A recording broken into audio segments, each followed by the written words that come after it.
Good evening. I'd like to call to order the March 11th, 2024 Committee of the Whole and regular board meeting of the State College Area School District Board of Directors. If everyone could please join it and rise for the Pledge of Allegiance.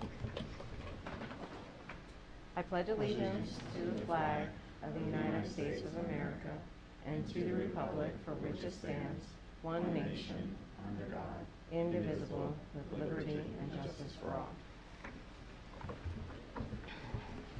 I'd like to welcome everyone joining us in person this evening, particularly the Penn State Communications Class 460, welcome, and also to everyone viewing remotely. For your information, the board held an executive session prior to this meeting regarding real estate. Board members with an agenda before you, are there any changes? Okay. I'd like to now call on the board secretary for a roll call of board members. Dr. Anderson? Here. Dr. Bader? Here. Ms. Brandt? Here. Dr. Buck?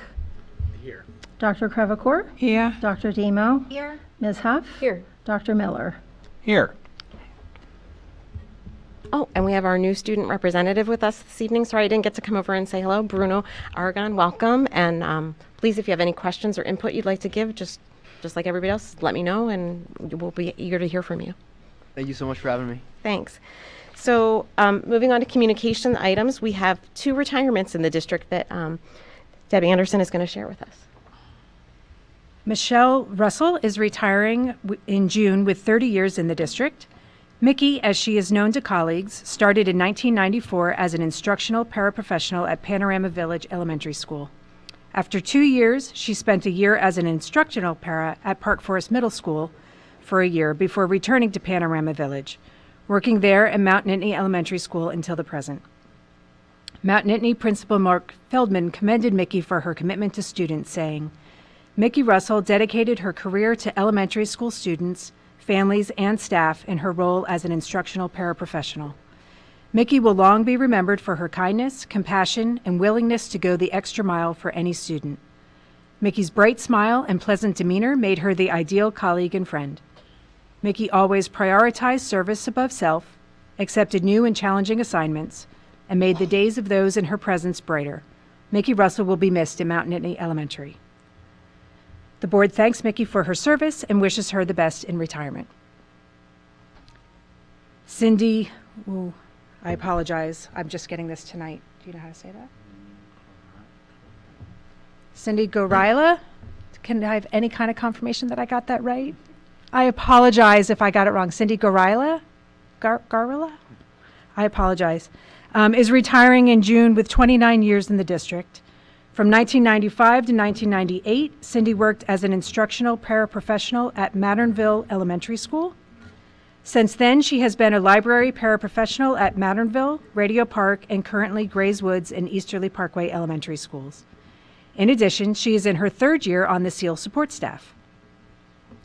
Grays Woods Principal Chris DeWitt shared her appreciation for Cindy's work, saying, "Cindy has been a paraeducator in SCASD for 29 years.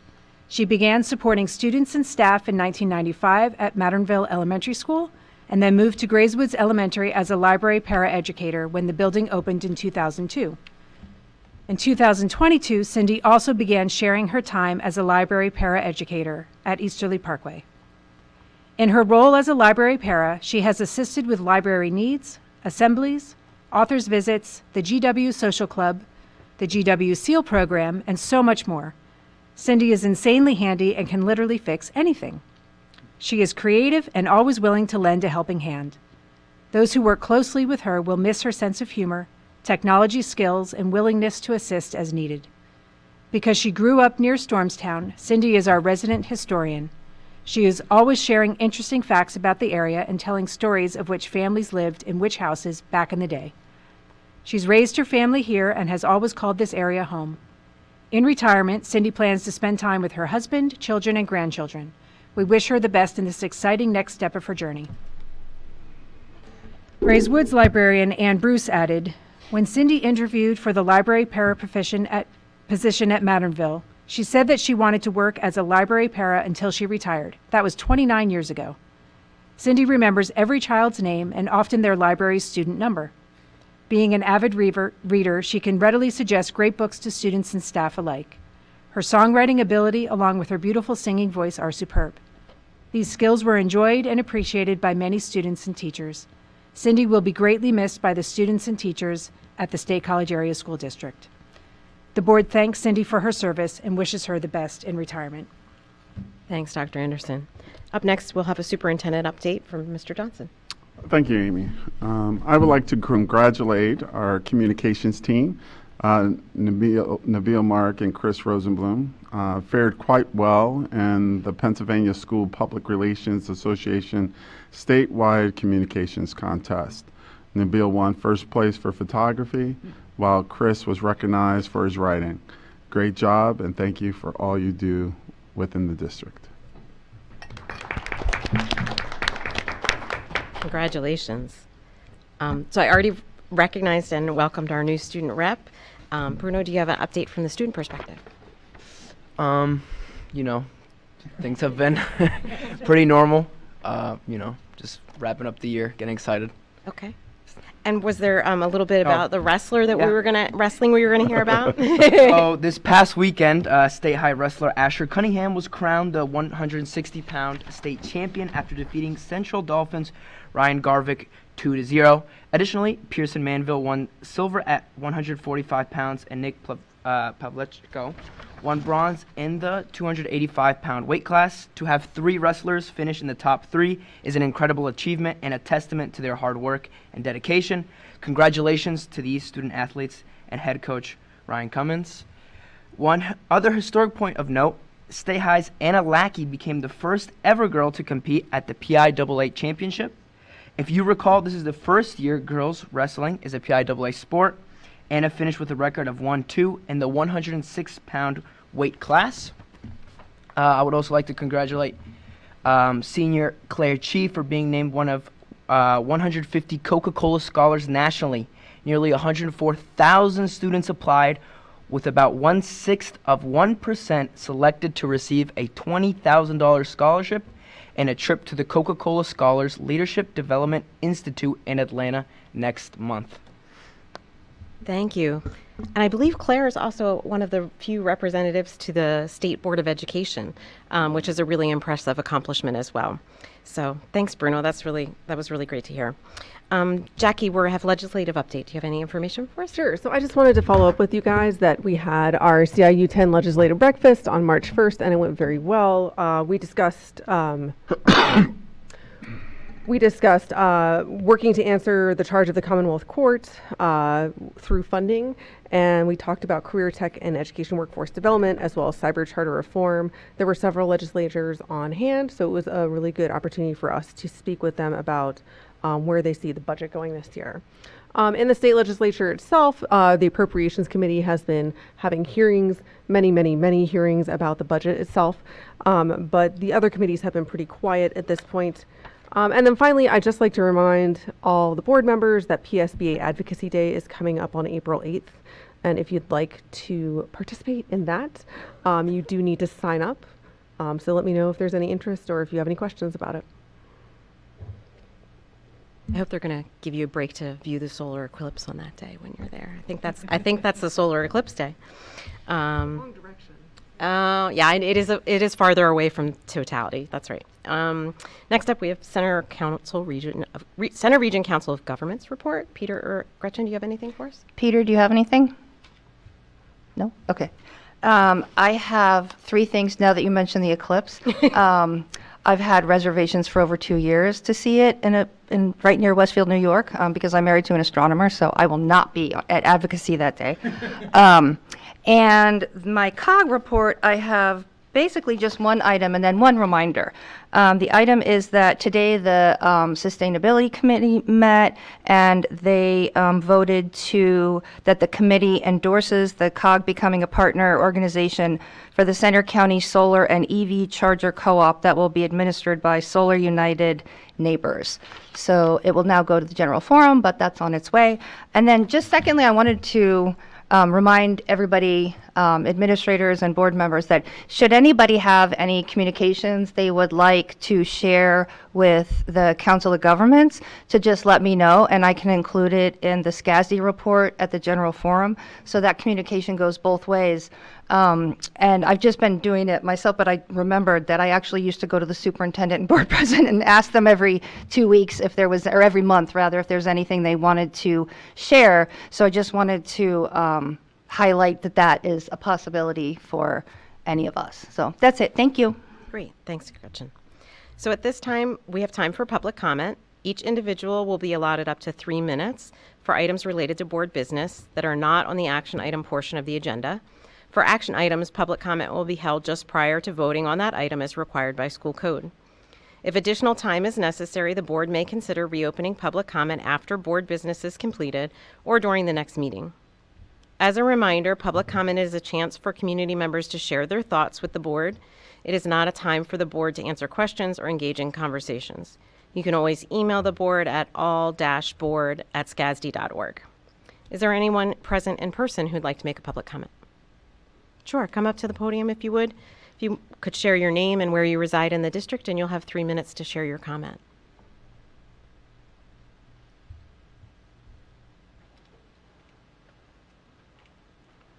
My name is Dick Anderson. I'm a longtime resident of State College and Ferguson Township. I'd like to begin just by recognizing and thanking the board for their work. And I know they're very diligent. I know they spend a lot of time at what they do, and it's appreciated. Along with the board, of course, is Superintendent Johnson, who I'm sure works right along with them and spends all that necessary time. I have just 2 items I want to review. I think maybe the board is aware of them, perhaps not. For one, I think we need the board's support of athletic officials.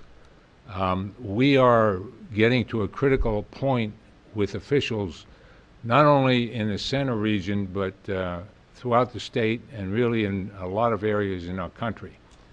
So we need officials, and in that light, there are a couple of people that are very interested in supporting that with programs, some of which would initiate in the high school.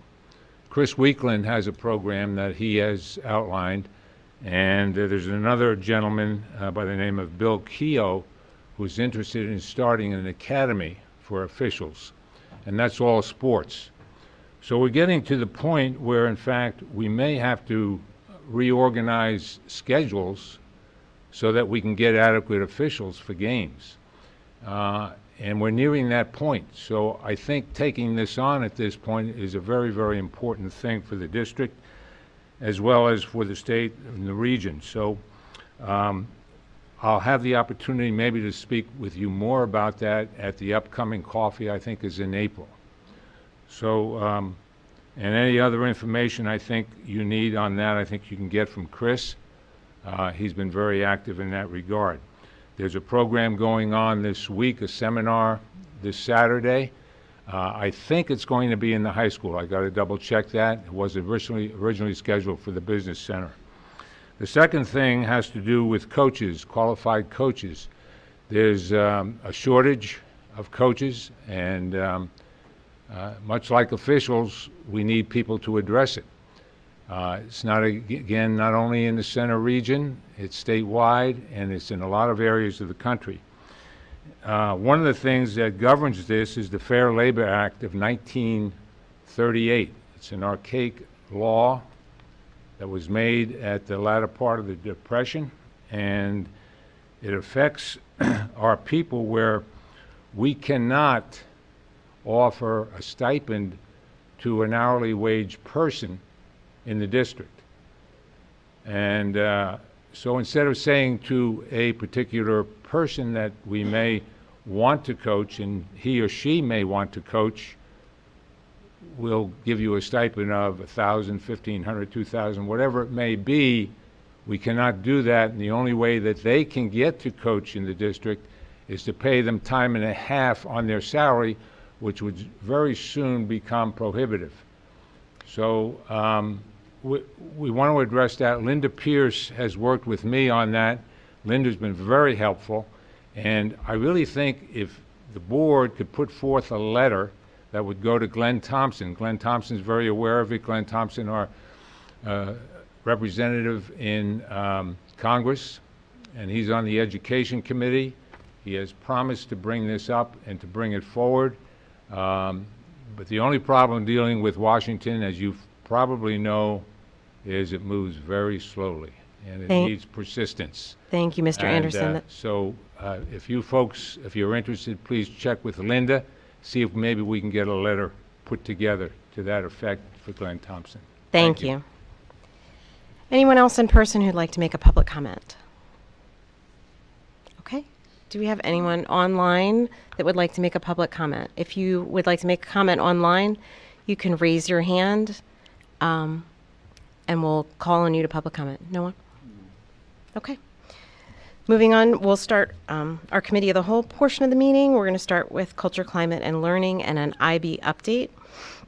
Dr. Bucher and Ms. Schreiber are with us this evening, and Mr. Wilson as well is joining us remotely to provide that update.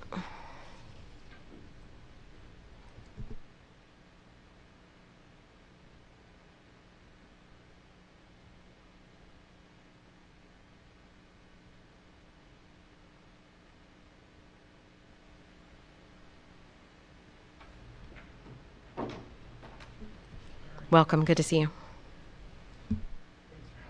We have an update for the board on International Baccalaureate, IB, and we're referring to that as IB throughout the update.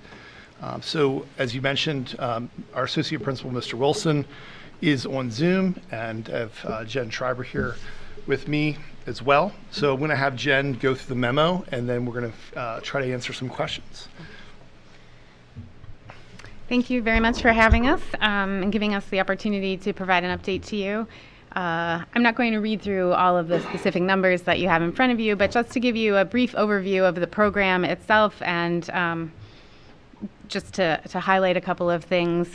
I wanted to share that the IB program, for those of you who aren't familiar with the diploma program, provides a curricular framework that facilitates deep learning and student growth through inquiry, construction of knowledge, and collaboration between students and teachers. Each curricular content area includes student-driven research and writing and our projects that prepare students to approach a variety of academic tasks through a focus on process over product. Students develop skills applying what they've learned in a practical and valuable way in all content areas, including math and their sports exercise science course, which is a unique opportunity for students. Students and parents report that the community of the IB cohort and the relationships that students are able to develop with each other and with their teachers is one of the program's greatest strengths. It's one of their favorite things about it. The IB program is open to all students, and our IB participants reflect a diverse population of learners. And it's a holistic approach to learning in which students are able to make connections to other courses and to other content areas and back to that theory of knowledge class, which is a core requirement for the IB diploma. And these aspects of the program directly connect to the mission and vision of the district's strategic and comprehensive plan. We were in the process of our 5-year review this year, and as of February 29th, we've completed all of the documentation required for our review, and the only thing remaining to do is for Mr. Wilson and I to have a meeting with our reviewers, and then that process will be complete, and so far everything has been going really well. And finally, at this time of year, students and teachers are hard at work completing their assessments for IB, which occur both at the end of course and throughout the course. As often as possible, we try to publicly celebrate our students' work, and some of you, I know Dr. Bucher was at our Theory of Knowledge exhibition earlier this year. Mr. Johnson was at our diploma ceremony earlier this year, and we like to invite you all to attend as well. To celebrate our students' learning. If you would like to see an example of this in action, we actually have an art exhibit this Friday, and I can send out more information about that. Thank you.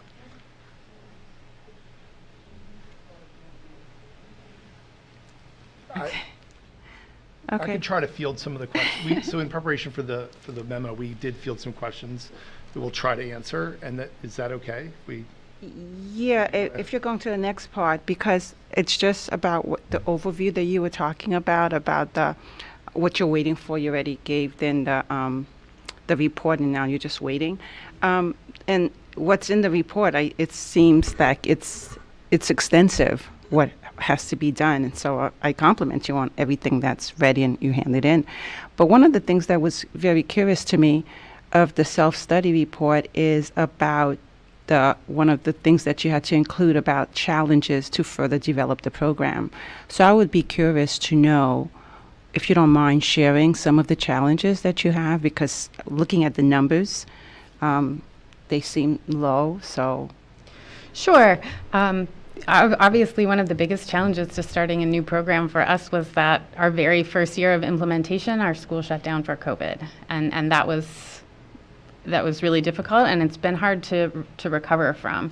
And I would say our current 12th grade cohort is maybe finally getting back to more normal learning circumstances. So that has been part of the biggest challenge.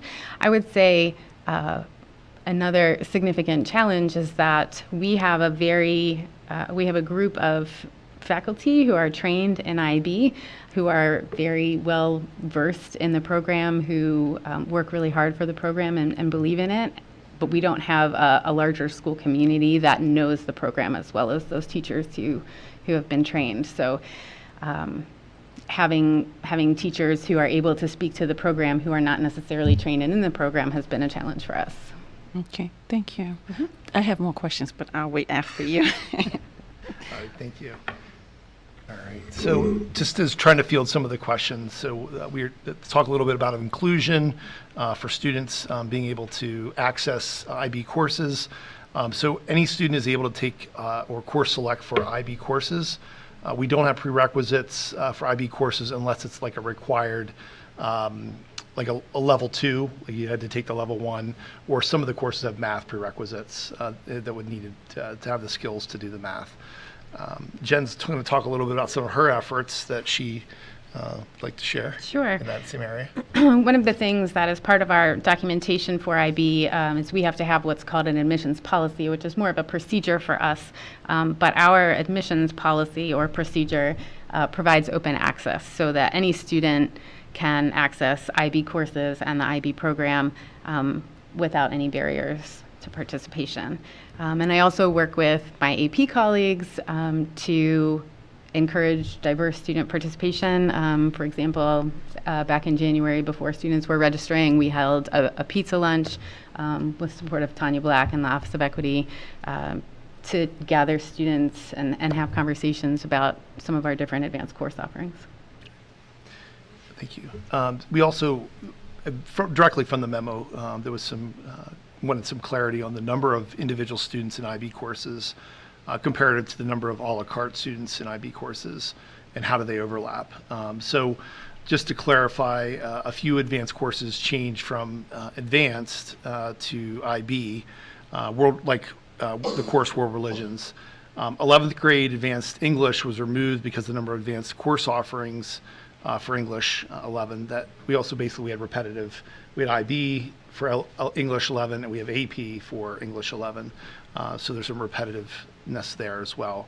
And then Jen is going to talk a little bit about some additional clarification on the math. When I talk about a la carte numbers versus students in IB courses, many of our students take multiple IB courses. So if I were just to add up all of the students who are taking up seats in IB courses, I would be maybe double, triple, sometimes even 6 times counting the same student. So just trying to differentiate how many different students are selecting IB courses, making that distinction. So clarification on why our IB program was selected as advanced. I think the term that IB uses is higher level. So trying to use the higher level terminology as opposed to advanced. So from what I understand, when the IB program was chosen, when we selected the program, we had a choice in selecting either standard, which is 150 seat hours for a course, or higher level, which is 240 seat hours. So I believe at the time the district raised the bar. We went for 240 seat hours. When we go for these type of courses, that most universities accept those as college credits. Advanced allows for college credits, but not standard. So that was probably the reason, some of the reasoning behind choosing that type of program when given the choice. Upon the review, our SCASD course had a few advanced courses that were already equivalent to IB courses. So we had some repetitiveness there, and chose the higher level in order to give kids the opportunity to get college credit.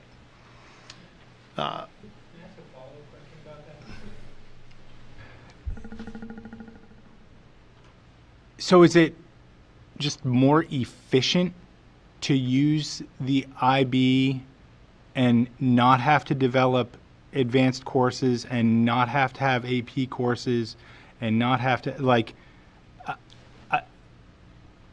So I'll give you my perspective, not knowing. I'll jump in here. Oh, thanks.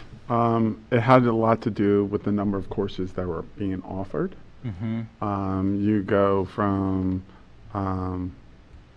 the normal 4 courses that you would be, regular college prep and advanced and AP, but when you hit 11th grade, it became 5.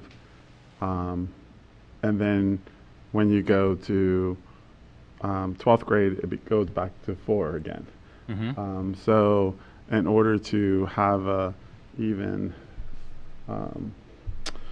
pursuit sequence, they combined the advanced and IB courses in 2 areas, and that was in world religion, I'm going to say, and advanced English, which will be IB English. So it's a sequence thing, and then for the teaching community in that grade level, you have 4 instead of 5. Yes.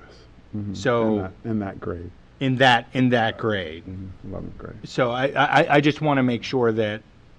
So I mean, like, I'm not saying that this is to the detriment of students or something like that. But there's an efficiency of doing 4 instead of having to do 5. There are fewer overall preps, and you get to, and then is there an interruption in, is there a change in the skill development between the advanced and the IB for the 11th grade that? Is there, say that again. Like, are the same skills being developed? Oh, yeah, same skills. Okay.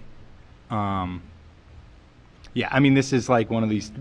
This is like an issue that comes back every time the IB is brought up, and I think, I mean, certain members of our community are not. I think a certain happy about this. A certain group of our community did not know it existed, so I think it was a communication concern that IB was our advanced course and that they could take that as an advanced course. They were thinking that the advanced course was totally gone. They had to either take CP or AP. They didn't know that IB was our advanced course and that they could take it. Once that information got out, then you can see by the numbers, we had a number of students that elected to take that course. Some members of the community are still not happy about this, I'll say, and they continue to raise that they really wish that the IB had not supplanted the advanced. I don't have a poll. I don't know how many it is, but they continue to raise the issue, and so I think it's important to at least raise it at the table. Okay, that's all. Thank you. I appreciate it. Gretchen, you had a question? Yeah, my question is really similar to Peter's, which is why I put my hand up now. So I have heard the same thing, and that students are feeling like they either have to choose college prep or AP, and that this is news to me. So, Mr. Johnson you just said that IB English is equivalent to advanced English. Correct. So it's the exact same course with a different label. It's equivalent course, same weight. Right, It's an equivalent course with the same weight. So it's a weighted course. right. So it's equivalent, but I think all I know is the word on the street, which is why I'm asking here. Sure. Word on the street is that the IB class, so there are students who feel like they cannot do IB or AP, but they could do a lot more than college prep, and now they no longer have the option. So, But that's what we're saying, that those two courses are equivalent. They do. and like the same workload? Yes, because they're weighted the same, right? That is not known to many, many And students. that's why I was saying Yeah. the communication problem. They are weighted Yeah. and are similar courses and have been determined that by our curriculum coordinators and teachers. So, okay, because, yeah, the word on the street is that IB courses are a lot more work, a lot more intensive, that if a student is feeling like, I'm pretty good at English, but it's not one of my best subjects, then they're afraid to take IB. So anyway, that's helpful to know. And then the other thing is, so you said world religion and advanced English. Those are the only two courses where advanced has been eliminated? Correct. Okay, thank you. So kind of lining with that, just the financial value to students. So SCASI advanced courses do not earn college credit. However, IB courses can earn college credit depending on the university, so that's an advantage. And at State High, we only have weighted or unweighted courses. So advanced courses were weighted the same as IB and AP. And we determined that there was a good deal of overlap, like we just talked about, with the options, and the choice to earn college credit by taking the AP or IB exam was an advantage to students financially to get those possible credits for a step in their life. So what is the cost to the district to participate in IB? So there is a yearly fee of $12,200 that we pay to IB, and that's if one student takes it or 1,000 take it. My understanding is the same fee. We have training that's conducted every 5 years for teachers. There's additional training that if there's a curriculum change to a course or a book change to a course, or if there's a new teacher that's new to IB, they need to get trained. Training ranges from $1,500 to $3,000, depending, like per teacher, depending on the format of the course, whether it's in person or virtual. There's additional course costs of running courses that are under 12 students. So in the future, we'll bring to you courses that in the master schedule that we'd like to run that have less than 12 students. But there's a cost to that. In turn, this could cause other courses in their master schedule to run at higher seats. So if we run a section with 10, there's other sections that are going to have to run higher. We are required to run several additional IB courses that are not part of the original curriculum of the district. For example, theory of knowledge is a course that we wouldn't offer if we were an IB. And then there's also the course of the IB team leader salary. And then there was just some miscellaneous, just some thoughts. When we built the high school, we renovated the high school, the major additions, the high school building, there was some surveys of students. Student surveys came back that they liked the a la carte offerings, much like the CTC, the State High. If you've been in the building and seen the educational showcase, it's phenomenal the number of opportunities our students have. They have overwhelming amount of choice. But in contrast, IB, the program does lock students in for 2 solid years, although there is a perception that students cannot take electives outside of IB, but there is some room, minimal room to do so, but that are not IB courses. And then Jen's going to talk a little bit about how the scholarship program works. to wrap us up. So in recognizing that some of our students had financial barriers to participation, and we didn't want that to be a problem, I worked with the Education Foundation to develop a scholarship fund. And students, there are set guidelines for how the fund operates. It's managed by the Education Foundation, and students submit an application if they're in need of funds to cover the cost of their course assessments. And it's just for course assessments, just like an AP exam has a fee, an IB course assessment has a fee, which is $119 per course. So a student who participates in the full diploma could potentially pay $714 over 2 years. And that's the cost to the students.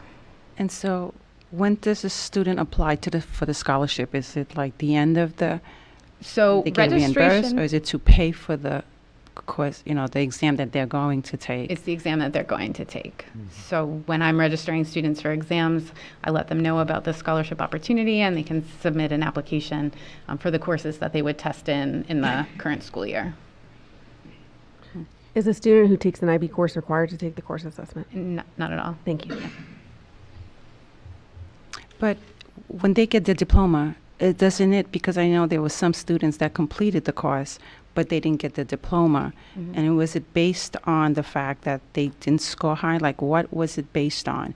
So there are certain score requirements for a student to earn a diploma, and just very briefly, a student can earn up to 45 points. 24 are required to earn the diploma, and 12 of them have to come from the higher level courses that they take. So students take a balance of higher level and standard level courses in the diploma program, and half of those points have to come from their higher level courses. So we may have had students who exceeded the 24 minimum score, but they didn't earn them in with the correct matrix of points. So the exams that they take, that's not included? Does that count? That does. And, so then and they there are, have to take the exam then? It's to not earn an the elec- diploma, Right, to yes, get the but diploma. not to participate in the course. Right, to get the diploma, because some of these kids took 2 years, and like you said, it's hard to take other electives.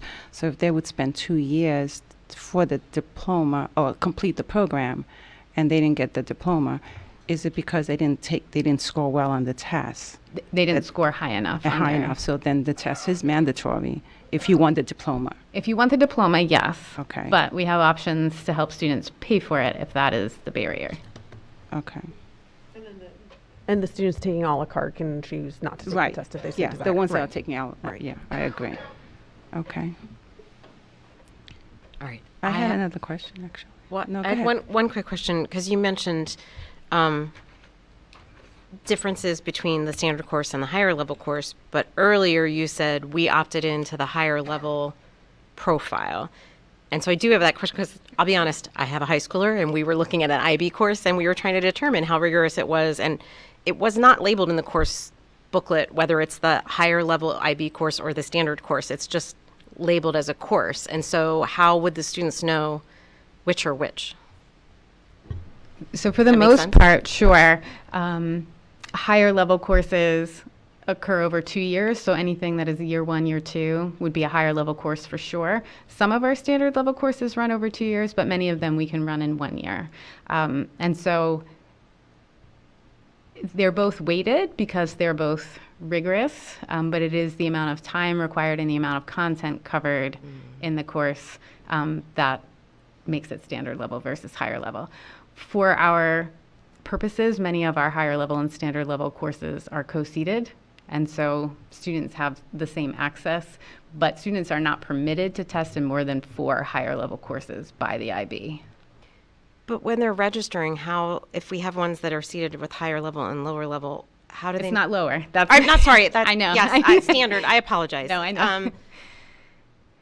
But they're not listed in the course booklet to choose one of those 2 options, or at least not that I've noticed. Right. So that's something that I do on the back end when I register students with IB, if they want to test. Otherwise, they could be sitting in the same class as higher level or standard level, depending on the course. It seems like that would be important information to tell students, at least in terms of a la carte opting in, because like, so for example, I'll just be honest, we were looking at the economics course and trying to, I was Googling online and reading, in the IB programs in Europe and other places, they're like, oh, the high CE is like a lot of math, it's much more challenging versus standard, but we don't alert students that they could make that choice in the course bulletin. So like my student might have opted not to take it with the presumption that it was higher level course. So if it's a one-year course, it's definitely not higher level because they have to be offered over 2 years. One of the reasons that we eliminated some of that language from the course guide is because people don't understand what it means, and that was creating an access barrier because people weren't understanding what all of the different IB lingo means. It kind of cuts both ways. It does, and maybe we need a glossary. I don't know. I don't know what the answer is. It just happened to occur for me recently, and then when you're talking about the various different standard level versus the other, it raised that question. So thanks. Yeah. My last question is the chart that you provided, and I was just looking at this school year, 23-24, and that year 1 is 9. It's like the lowest that you ever had. Is there a reason for that? Is there a less number of juniors that's coming in, or do we have a reason why this is happening? Because it's like 5 years, and this is the lowest. So I think it's a result of people not really understanding what it means to participate in the full diploma program, and a misconception that if you take IB, you can't take anything else at the high school. And that's something that I'm working hard to dispel. Any student who signs up for the diploma program, I get all of their course requests and I build their schedule by hand so that I can get them as much of what they want as I can. So it's just that the year before that, it was just like after COVID, it was 16, and then we dropped a lot. And for a program that's not a lot to begin with, a lot of students, that just caught my eyes. Like, are we breaking down the numbers to basically investigate more reasons why this is happening? those are the reasons that have been shared with me. Okay. But I would certainly be interested in growing. I would love for every cohort to be, 16 to 20 students at least. Okay. In terms of the diploma, is it in part? In terms of the diploma, is it in part because it is that matrix? If you have band or if you have like a study skills, it becomes a smaller and smaller move set of classes. Is that? Sure, but I would say for a lot of students, band is one of those things that is a high priority, and we make sure that they can get it. I would add, I had one more thought. There are aspects of the diploma program, there are core requirements that students don't receive credit for at the high school. When they do their extended essay, when they do their creativity activity service component, those are things that IB doesn't allow us to grade. And so students have to commit to those extra components, and they're valuable. They're very valuable, and students will tell you after the experience is over how valuable they've been, but they're not getting that immediate grade reward for it. Yeah, Gretchen? So I'm a little confused about Amy's question. So tell me if this is correct. You can register for an IB class as either seeking the IB diploma or doing it a la carte, and there's different coursework depending on which one you are registered for, and you do that on the back end? No. They have to decide. A student who's doing the full diploma program would select 3 standard level, 3 higher level courses. That's the part that I do on the back end. A student who's just taking a course a la carte, and if they want to earn college credit, would likely select the higher level. So it's not the case that higher level and lower level or standard level are offered in the same classroom depending on if you're seeking the diploma or not. That's not what's happening. No, the course is the course.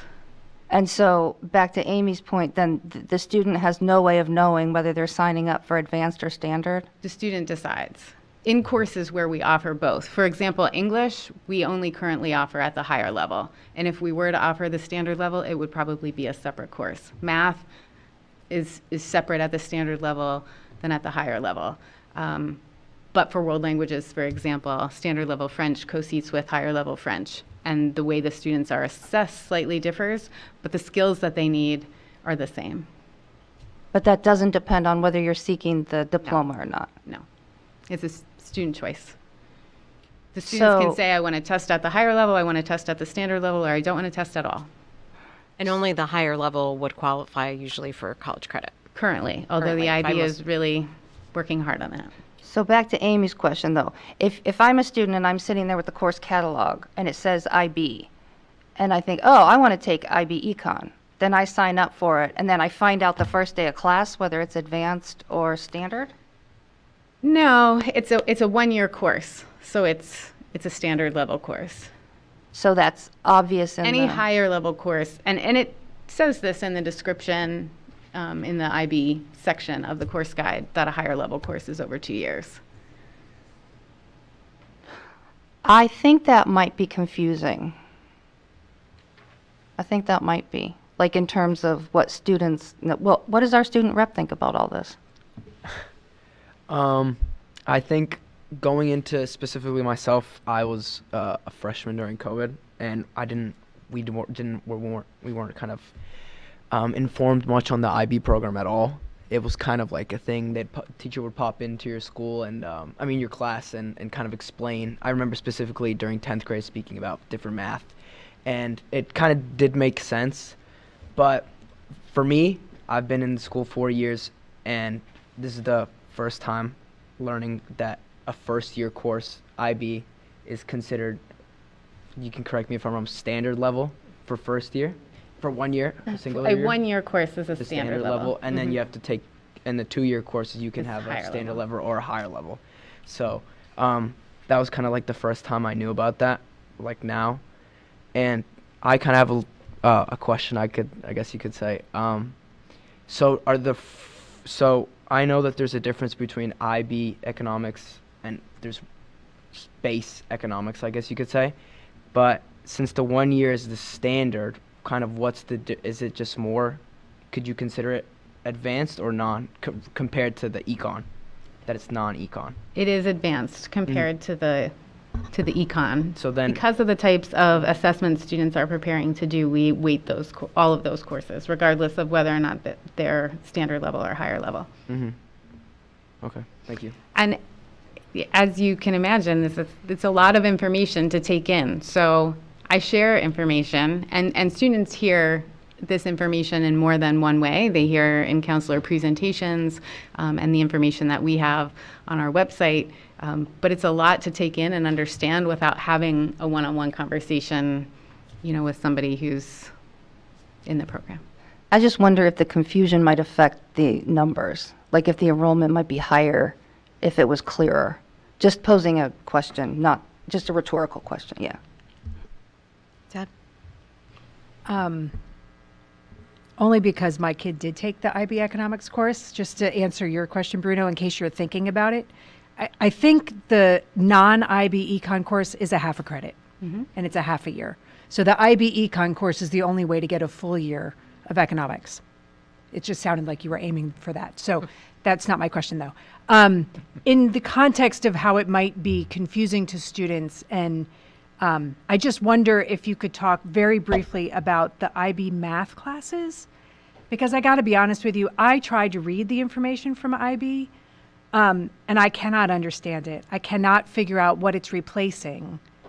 And I know for some students, if they're pretty seriously advanced in math, it seems like IB is just going to repeat their math.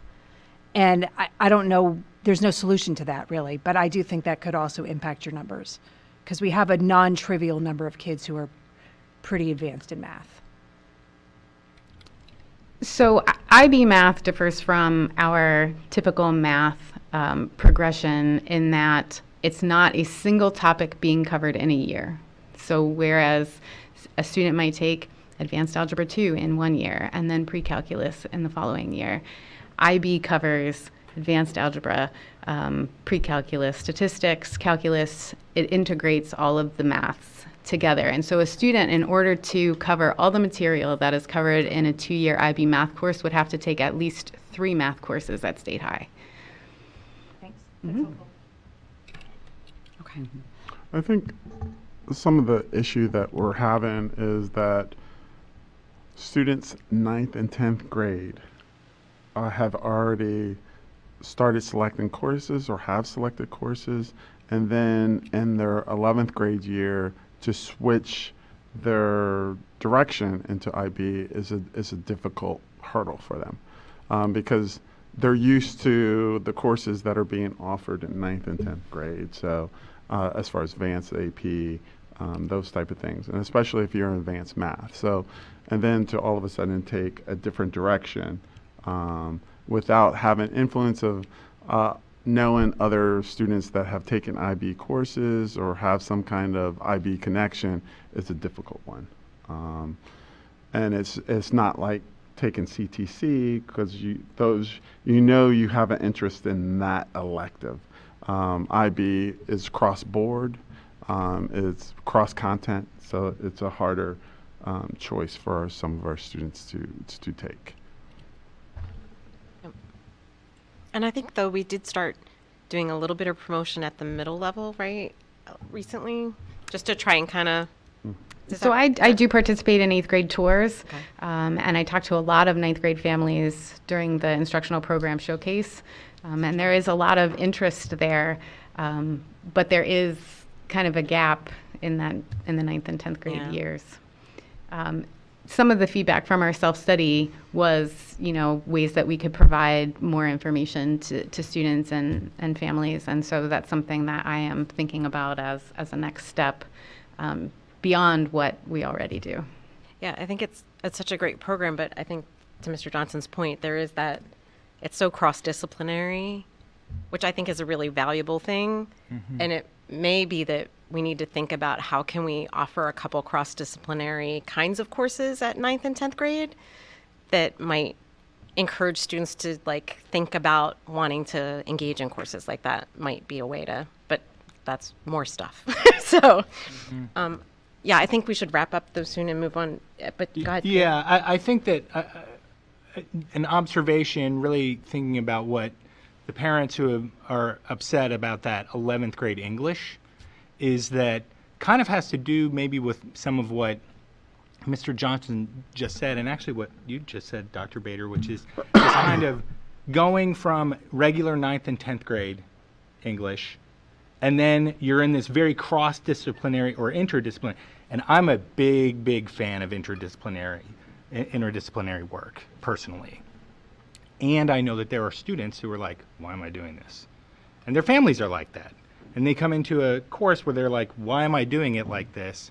And the critique that has been delivered to me is that it's impractical, right?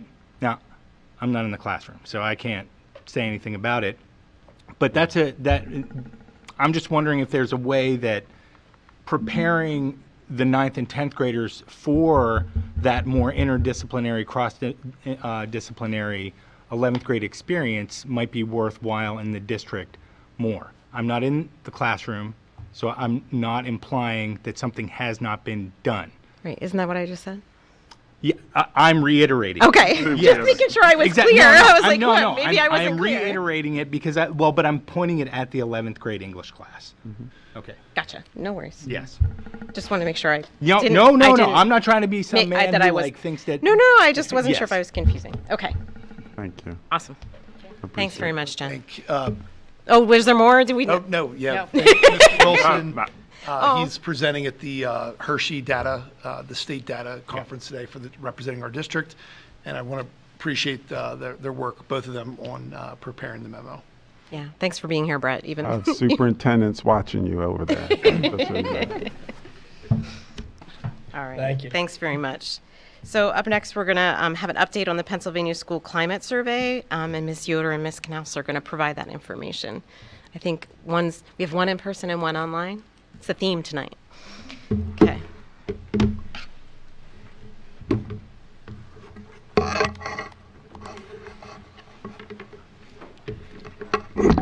Jean, are you on? I am. Okay. Hi, Jean. Hi.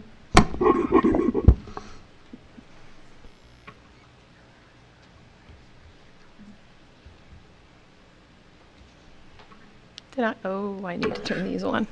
My apologies. That's okay. Okay, that one's on. Okay. They're just warming up. Those projectors. The first piece I wanted to take note is I did have somebody proof this, a couple people, and realized tonight that the original slide said October 22nd and then April. If you recall, we did the school climate survey 2 times last year. We wanted to do the baseline that we did in October. We did follow it up in April. Didn't see a lot of significant data. We actually reported that to you this, I believe, October. So a lot of this data probably looks familiar, but it is actually updated. I went back in and used the November, so we did send it out again this year to try to get a full year's comparison. One of the things that CJ and I briefly talked about prior to spring break is this getting us what we wanted? We wanted to do a culture and climate survey. This is the Pennsylvania climate survey that is offered. There is no way to tell how many school districts or how many schools in the state of Pennsylvania give this.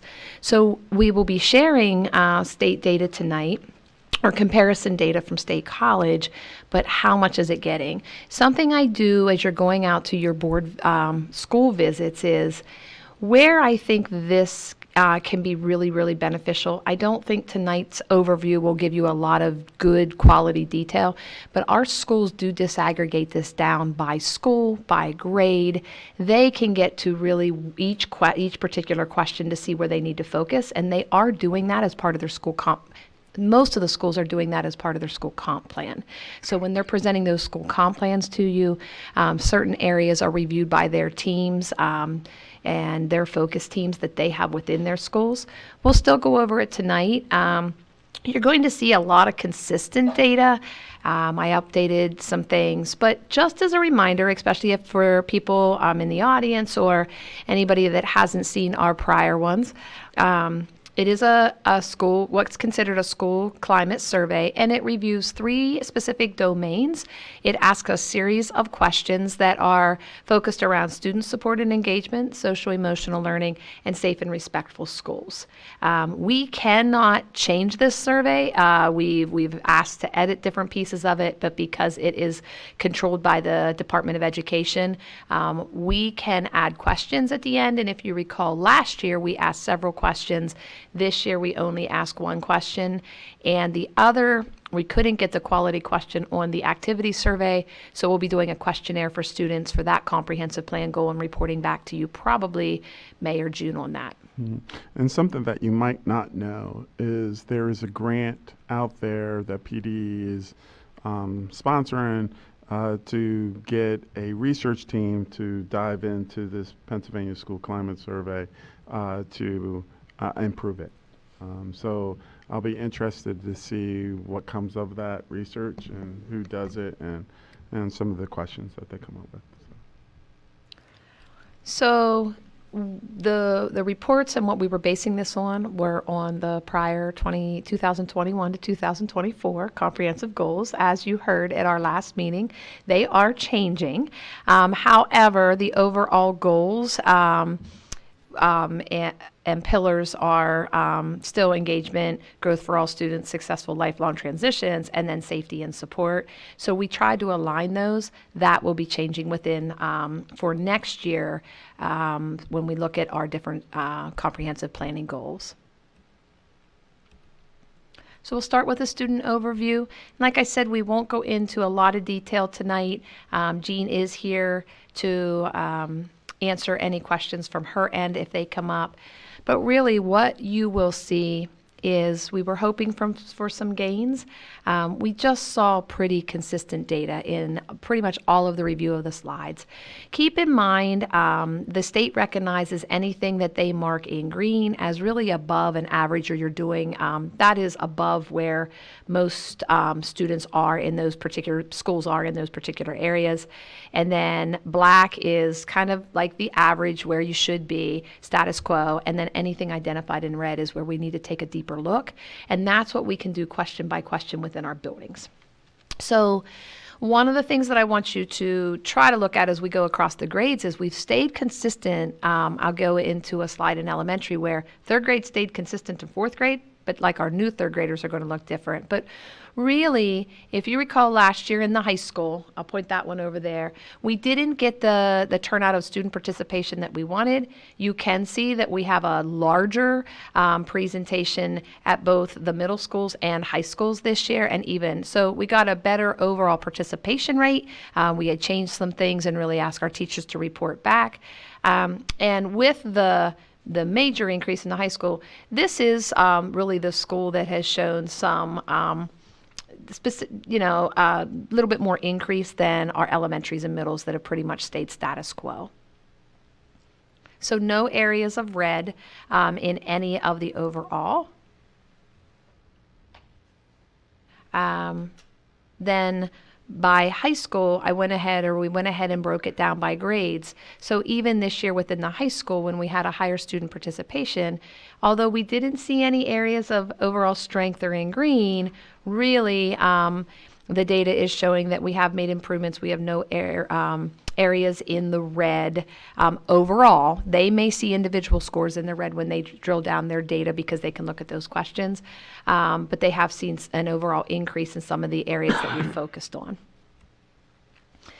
The middle level, this is where I started to say if you look at your cohort, so in, actually, yes, no, this one doesn't do it. It must be elementary. I do apologize. But in October, so if you look at October 23 in 7th grade, they would be the November 23 of 8th grade, just to look at some of the comparisons of the different areas. But really, we don't have any areas of green in November of 2023.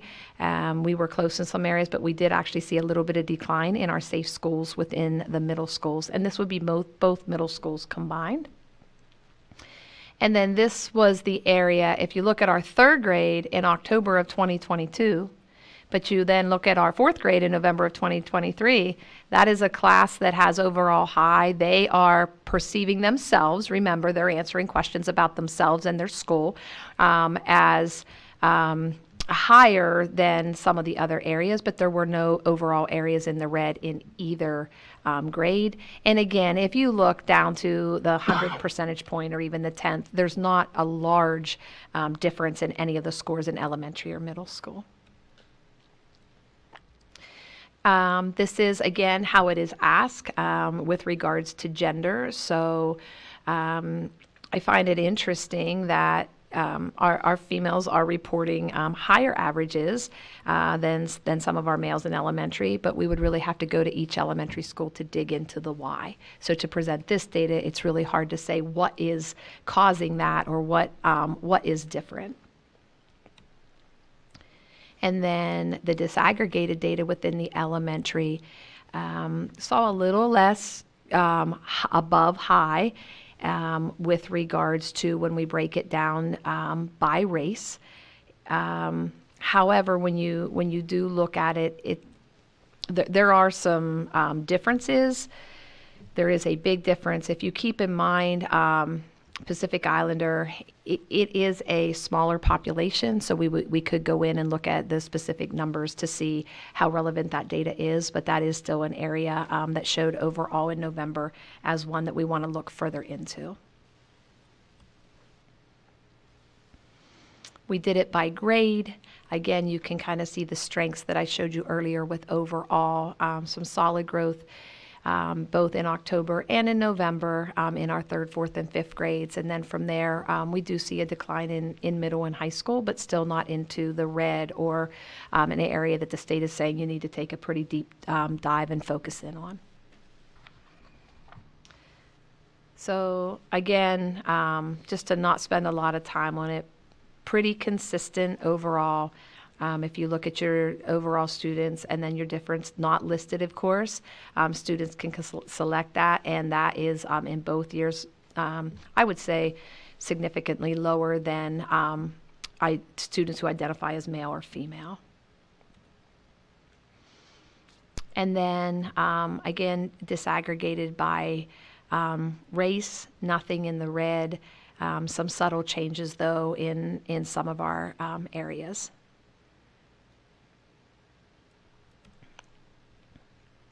This is just if you wanted to take a deeper look at by grade from year to year. And then the statewide comparison. So again, this is where I say it is difficult. We are statistically above the state in pretty much every area on this climate survey. But to us, when we were talking about that, what does that say? We're a high-performing school district, so it's great that we have this on our surveys, but we really need to get to the root of what do we need to really improve so that we're focusing on each student and making a difference in their lives. Our disaggregated data 2 years in a row for social emotional learning. You can see of the students that are not identifying as a male or a female as coming up as a need to focus on within our schools. The high school does have this data and would be able to tell you during their board visits or if we brought them in how they are focusing specifically on some of their areas. So we saw, again, higher student participation this year. We saw a lot less red when we broke it down at the high school. That could be because we got an overall percentage. We don't really know why until we begin to look at trends. If we do this again next year, I think it would give us better overall 3 years to look at, are we seeing continual increases or was it just because of a higher participation rate? Once again, when we compare our student data to the statewide data, we remain higher. We would love to see those scores in at least the 3 when they're reported out, but we still are higher than the statewide data of schools that took the survey. And we don't know, again, what all schools that are. Our staff, little bit disappointed in the total number of staff. We sent it out the same way. We did send reminders. In 2022, we had a higher overall participation rate. You can see that even in elementary, we had over 100 less respondents in elementary. We don't know why that is. We do send it out. We do ask them. So we're looking at a smaller population when we review their data. And keep in mind some of the staff and the parent and the community don't break it down as much.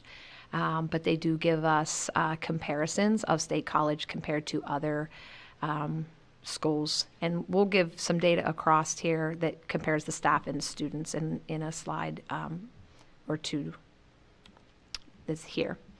So if you look at this one, it will show you in October how many elementary students compared to how many elementary and that should be teaching staff. I wrote staff again, and it's elementary teachers when you break it down, took that. And then just to look at the differences.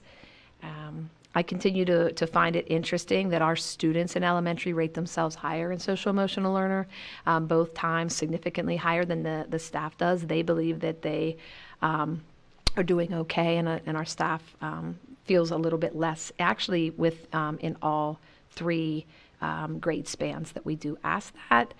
Student support, however, is usually higher, that our teachers report that they are providing more student support. The students report not a need, not in red, but a lower score than the staff presents. Parent overview is very, very broad. We did have a similar representation. You can see we still had 1,148 parents or caregivers that completed the survey. It was similar, but it is certainly not exact to the student demographics. Few more strengths this year that were actually in the green, and that was my child's school was supportive and inviting, my child is getting a good education, my child is treated fairly, my child or children likes their teachers, and a new high one that was in green this year was I would recommend my child's school to others. No, there were no areas of 2.5 or below in the parent survey again this year.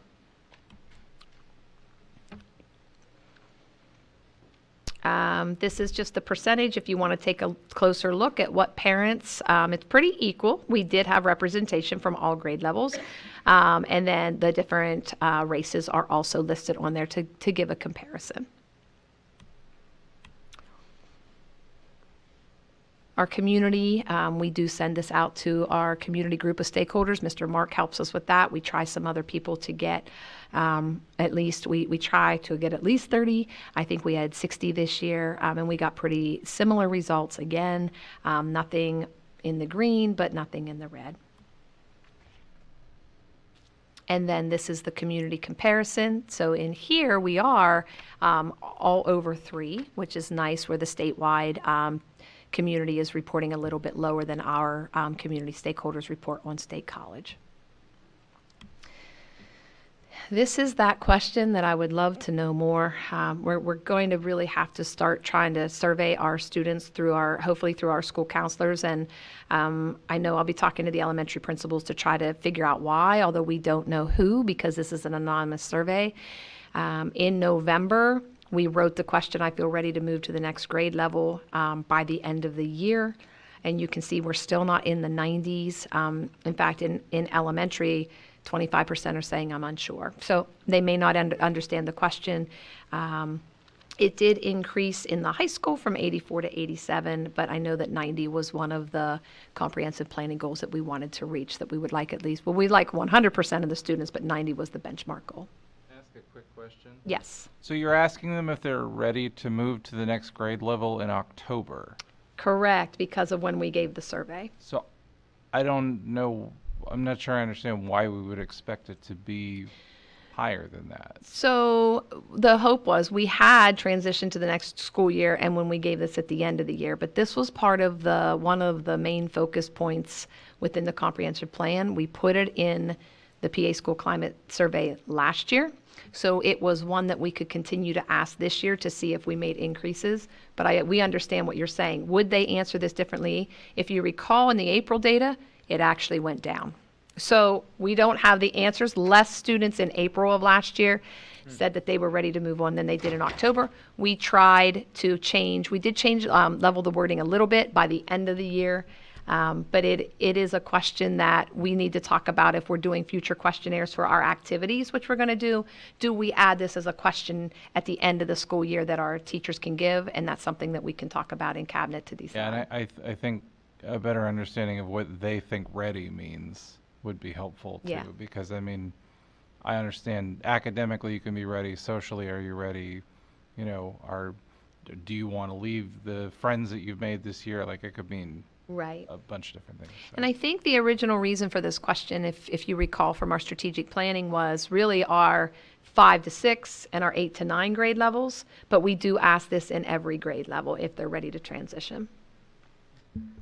Just a quick question, but could it be possible that there could be confusion about what end of the year means? Like if you're giving it in October, they might be construing it as December, the end of the calendar year, as opposed to the end of the school year. They could. I think especially in elementary, are we defining it? But our teachers, you know, when they provide the survey, they can answer questions if the students have them.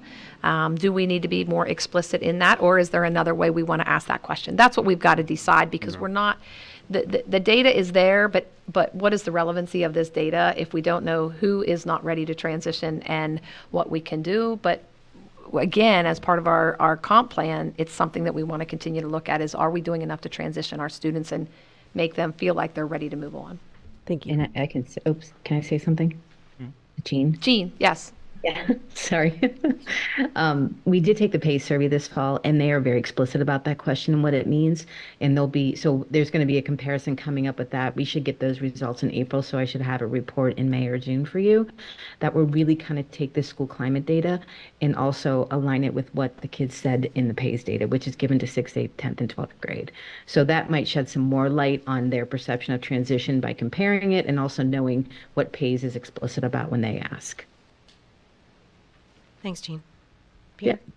I mean, older kids are also saying that they're more ready. They're also more experienced at doing the transition, where younger kids are like not, and they may be more attached to. I mean, Debbie and I were just looking at each other and saying, their teacher. you know, like that kind of attachment for younger kids and not knowing, like, well, what is the future? I don't know what 5th grade is, you know, or, you know. And we wondered if that's why it dropped in April, especially in Yeah. elementary. And I could have put the April on, but it definitely dropped lower than when we thought, oh, yeah, they're going to feel great. And last year's April report, when we did it a second time, was actually lower in Yeah, elementary. they might be like, oh, it's looming. Yeah, change is right? scary. Change Right. is scary. Yeah. I think this question, to Jean's point, I think in the pay survey makes a lot of sense. And I know what she's saying, that they really define it really well. And I know in our comp plan, transitions is the big question we have. But because we give this survey multiple times, I would wonder if the question should be more in the realm of, I feel like I'm keeping up with my peers. You know what I mean? Like, I feel like I am I'm fully prepared to participate every day in school. You know what I mean? That they don't feel like they're struggling or behind. Might be a more relevant question for this survey because we ask it at multiple points in the year. So I don't know. It's just a thought that came to me as you were discussing it. Because that's kind of what we're getting at. Do you feel like you're where you're supposed to be and ready to move on? Anyway. Yeah. So, but And we even added, last year we added multiple things from 5th to 6th grade, and the high school did some things for 8th to 9th, but so. There's so many factors, it's hard to determine what they're thinking, right? Right. Okay. This is really helpful. I know it's hard to, the trends are so new and also hard to interpret about, I think that another question about the state data that we're comparing ourselves to is like, just like you said about the parent survey, are we having a similar number of districts taking it each time, or is it fluctuating? Because that would also impact not only the quality of those districts, but just the number of districts that take it each year. If some of them sign up or a bunch bail out, that's going to also affect your baseline. And we will never know that. So No. we don't know if They we don't are tell you. compared to the same schools this November that we were last October, because if schools opted out this time, it really depends. So And PD it also doesn't is, even give a total number of districts? No. Because okay. No. Interesting. Thanks. Which is why I think they're pawning this out to a research company to help Sort them out. with this. Well, that's a good thing. All right. Thanks, Dan. Just one other question. Do we do any kind of, since I'm new, like follow-up or focus groups or anything, just to understand like why we may see this change, or what is it that, if you see a group of students who seem to feel either not ready or not safe or low on the SEL, like, do you like meet with a group of students in that school to talk to them, or? I think it depends school by school. Again, if we normally don't share one school's data at the board, but if I pulled it up as a school, it would show you actual questions where the student was in the red. So it will give you the overall data for the 3 areas, right? But it will, the social emotional student support, but then it drills down, and that's where they pulled student groups, some of the elementary schools that have those student advocate groups, and talk to them about what can we do? This is showing, why aren't students showing safe in school? It's really, is that one of their priority goals within the school comprehensive plan? At this point, we have let that to our schools to determine what they want on those school comp plans within that framework. If we wanted to go deeper and say we want you to drill down, that is something that we could potentially do in years to come. So the building levels are really diving into this. For example, the high school on social emotional learning have implemented the wellness days that you've been getting videos on that to help with those type of things. So there's a lot of different things that the schools individually are doing with their committees. Okay. Thanks so much, I think. think I'm Everybody's next. wrapped up. Any other last questions? Okay. So we can move on to the comprehensive plan comment review. The administrative team here is here to provide an opportunity to answer additional questions since the update on February 19th. Yes, so as you know, at the last board meeting, we presented the comprehensive plan. We posted it that next day with the email to Mr. Johnson. We did hear from a few individuals along the way, some grammatic, but one of the changes I went ahead and you can see up there in red and it was perceived as possibly more negative, one of the student values, and it was proposed, the one in red is what is proposed to be more positive, of a suggested change that was given by a member of the community.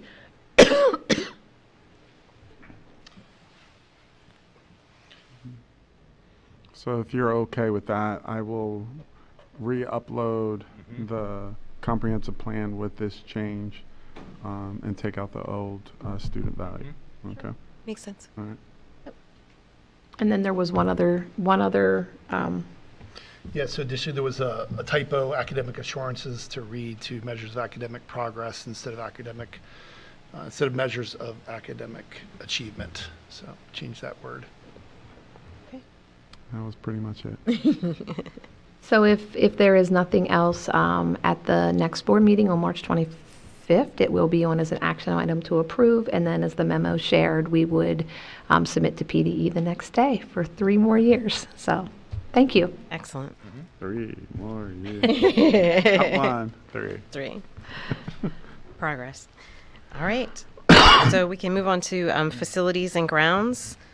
We're going to have Ms. Yoder and Mr. Brown to provide an overview of the alternative attendance area options. Yeah, you can start. I've Okay. talked a lot.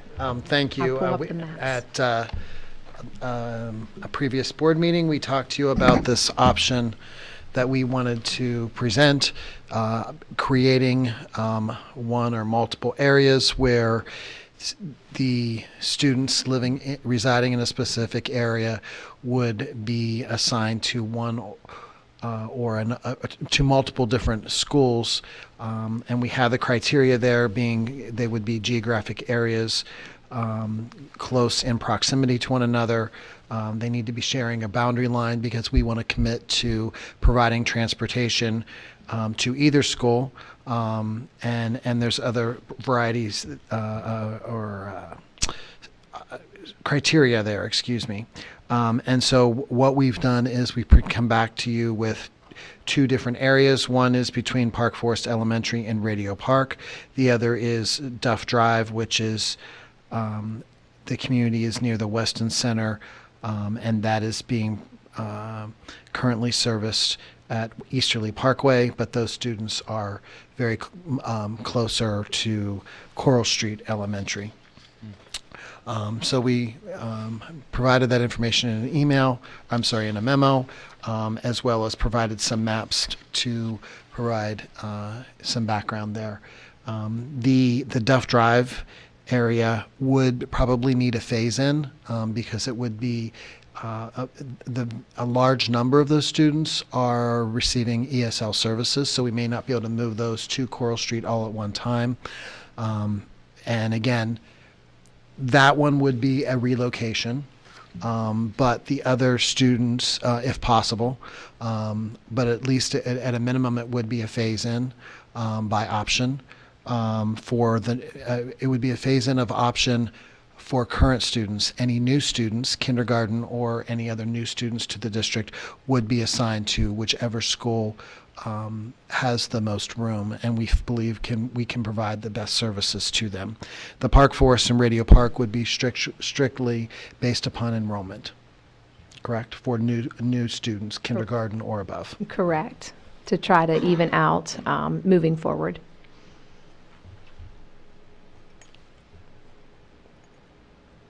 Jackie? Yeah, so I'm a little, could you just give me a little more explanation on the maps in terms of like I feel like they're missing a Gaussian like curve to show me like which part of the map we're actually talking about. So is it just like, if we're looking at the Park Forest one, is it just the streets that are highlighted? It is just the streets that are highlighted. In blue, yeah. What about the streets between the streets that are highlighted blue? That is not a bus. I'm sorry. You see where I'm confused. I'm going to let you do. talk. Those streets don't have any stops on them. Okay. But there are homes. So those homes would possibly be included because their bus stop would be along that route that could be picked up and go either to Park Forest or could go to Radio Park, correct? And currently all the houses along this route are currently in the Park Forest area, and now we're proposing that they go into No, they're in Radio they're Park. in the Radio They're Park in the They're in area. Radio Park, and they're and going we're into an proposing alternate that attendance area. We would look. So what we want to do is, again, as we look at kindergarten registration, if you recall, or new student. or new students, Radio Park really grew this year. They are 4 sections deep. This would give us, as we're trying to balance, to be looking at those and providing either school, since the bus can run through that area. And then as new students come in, if one school is significantly higher and sitting at 26 students and the other school is 18, it would be the opportunity to allow them to be bused to the opposite school. Got it. Thank you for the explanation. Actually, could we do the same thing with the second map and just talk through that a little bit? This one is a little bit bigger in my opinion, and we have talked to administration because it does involve ESL, and currently there is no ESL at Coral Street.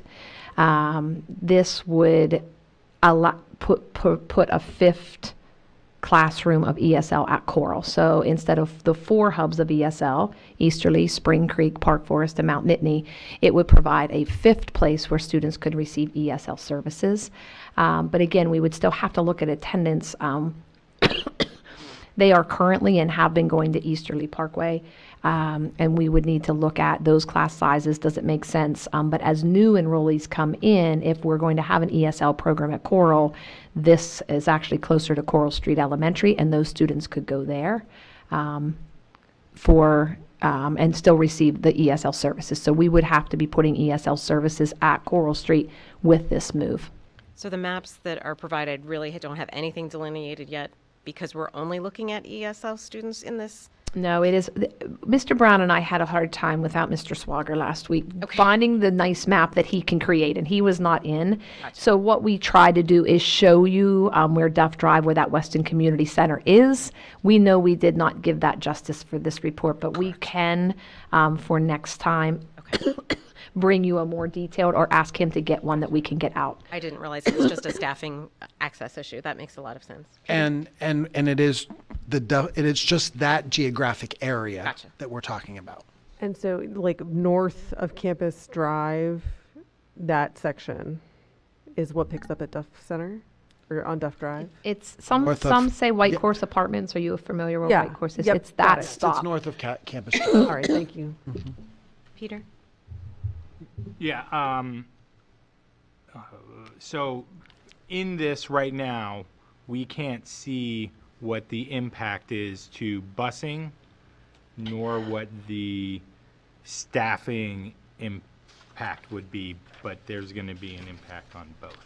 So busing, when we started this whole process, we talked to Mr. Swager about areas that would not take them far away. But what areas could we potentially look at that could provide an alternate attendance area in case we have large sections coming in?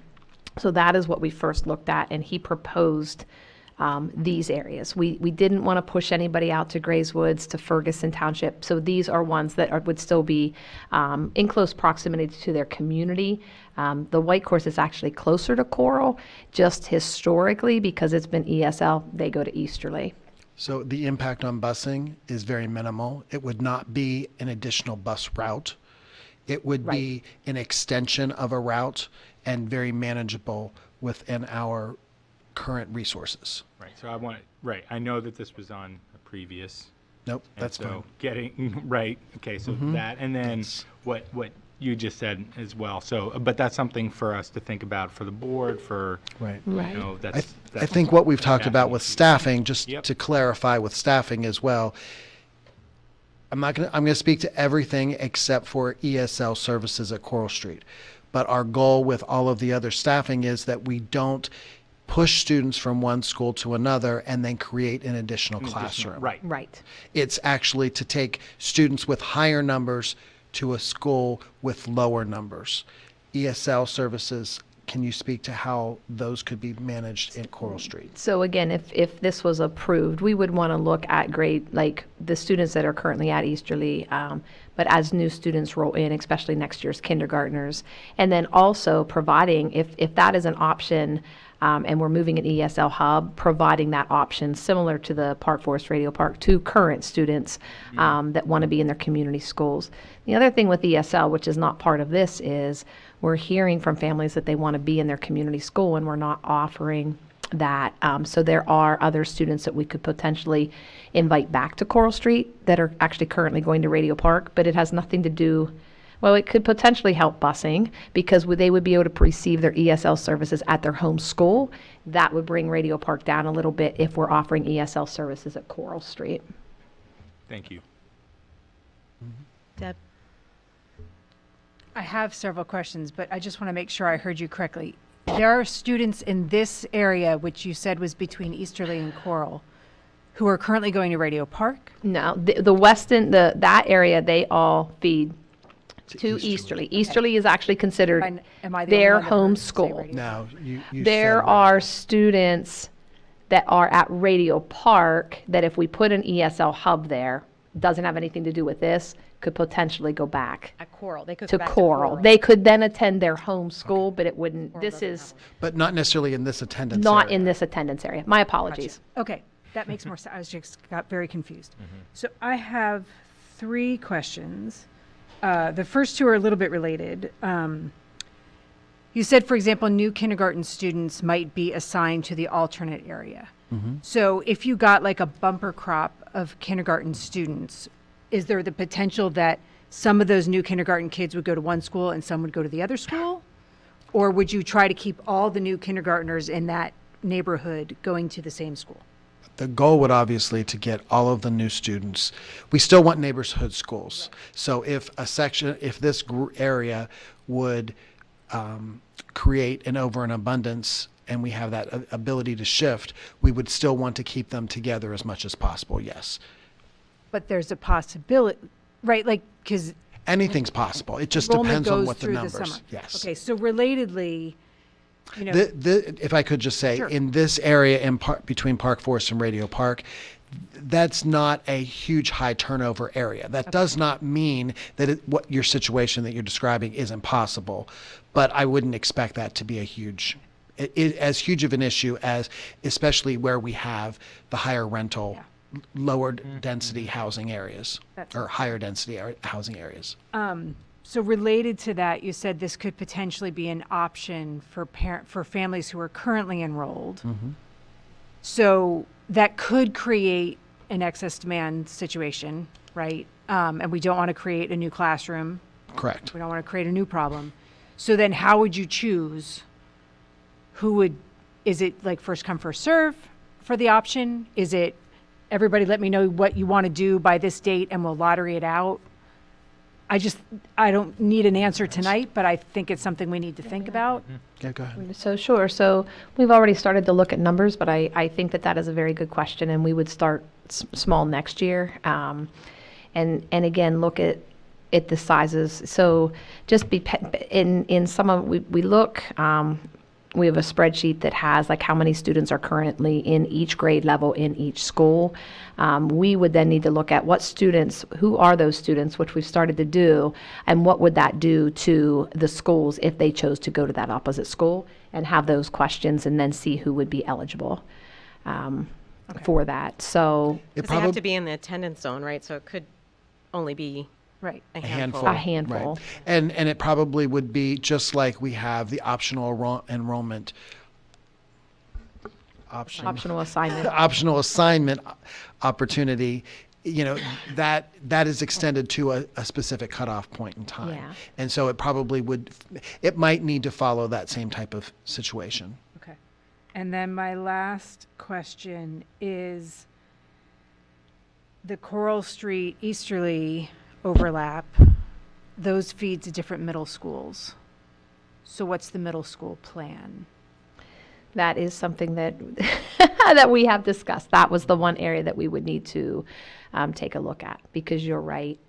So many of those students, not all, but a lot of the students are not at Easterly all of those years. So because it's the international housing, but I do want to take a look at that and figure out what the best plan would be. And we will have to come to a solution for that. Is would they then go to Park Forest with the understanding, because that would be the shift. Right now, Easterly goes to Mount Nittany, but that is a zone that we would want to look at busing for the future of the middle schools too. And that's why I'm bringing it up, because that does have a busing implication. If that whole neighborhood currently buses to Mount Nittany Middle School, and then you would potentially allow and I'm not saying we have to. I mean, you could say we're going to assign you to Coral for elementary, but then you're going to go to Mount Nittany Middle. Right. But if we're going to have both middle schools buses going in that area, then that is a new bus route. Correct. So we need to Yep. know that before we vote, please. We talked about that, but we just hadn't gotten that far. But we can address that.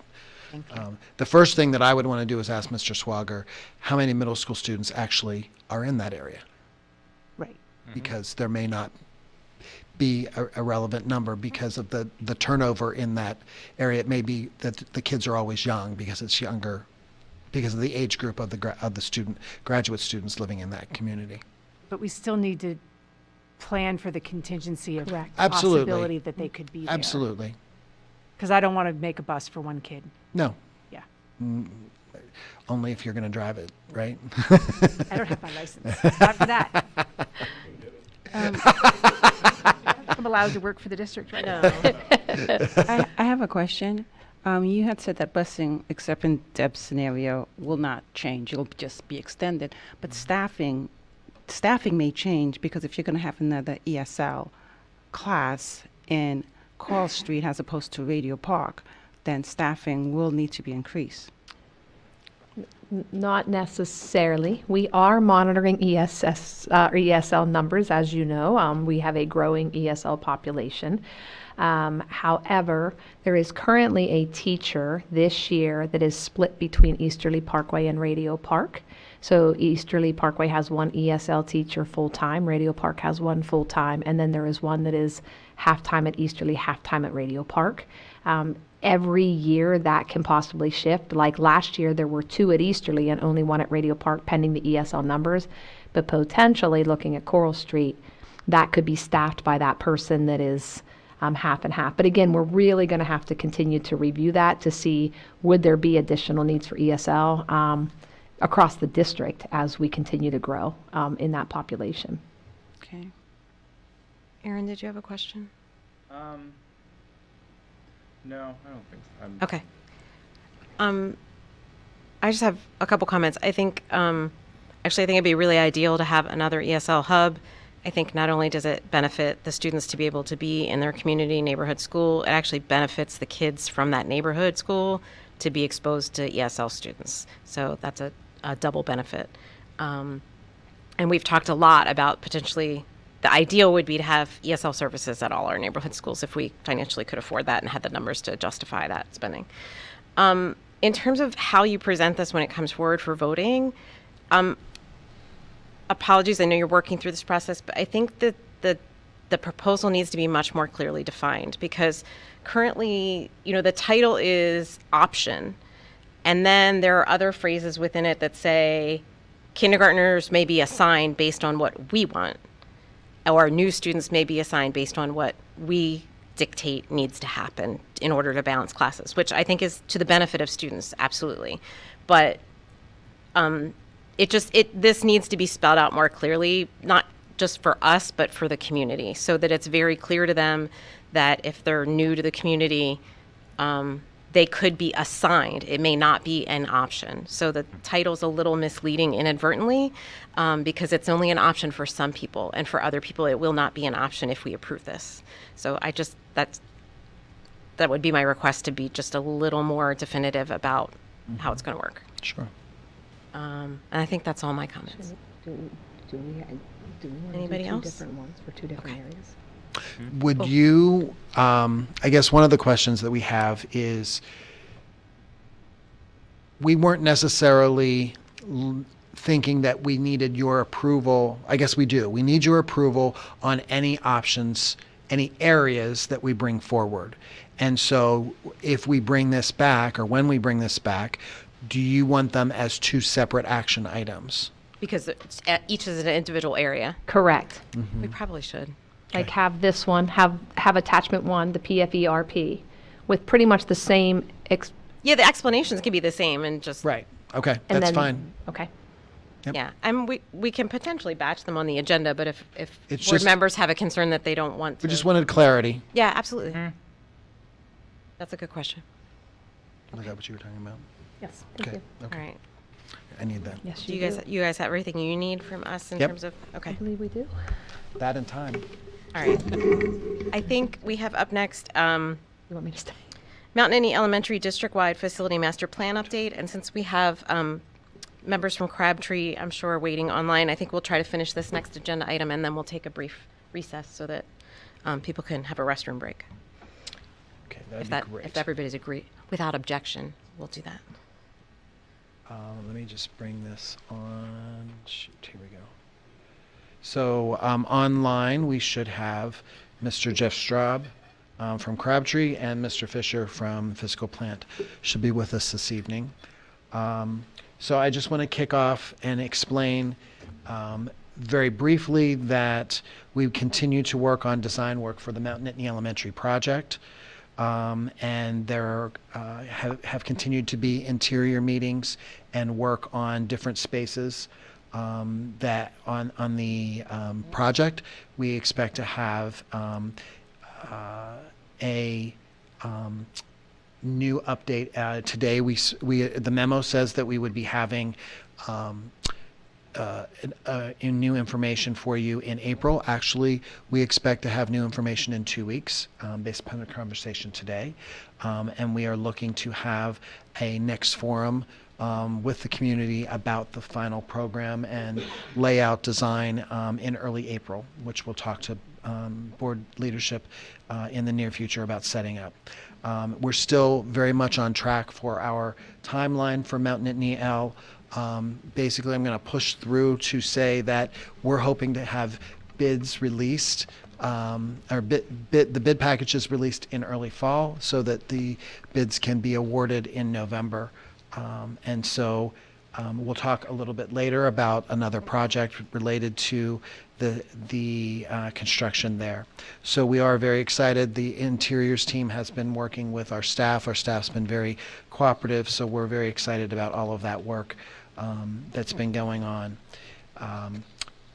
There is information attached to this packet for you tonight about some input that we've received specifically about, since the growth at Mount Nittany L kind of came out of nowhere, the question is, how do we know that this addition, which is 6 rooms plus, will be sufficient for the foreseeable future? And should we be looking to make that building even more expandable, especially by building a second story on this addition? And Mr. Straub provided some documentation for you, which you can feel free to ask him any questions that you would like, but the documentation is there to support, from an administrative viewpoint, why the district would not support making that building even bigger, as well as from a structural standpoint, as well as the demographics that we have in our hands at this point in time. So that's kind of like the update on Mount Nittany L. And then we'll go into district-wide facility master plan. We're really excited about the work that has been completed. Yeah, Gretchen, did you want to? I have a quick question before you move on to the next Sure. one. So where did that arrive? I mean, I hadn't heard about that. Where did that It arise? came out at the community meetings. Oh, okay. Mhm. Okay. Thank Yeah, you. it came out several times.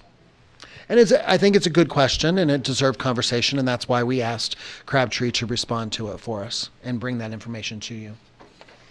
And so we're very excited about the work that we've done. Just reporting back to you the steering committee meeting and then the 2 community forums.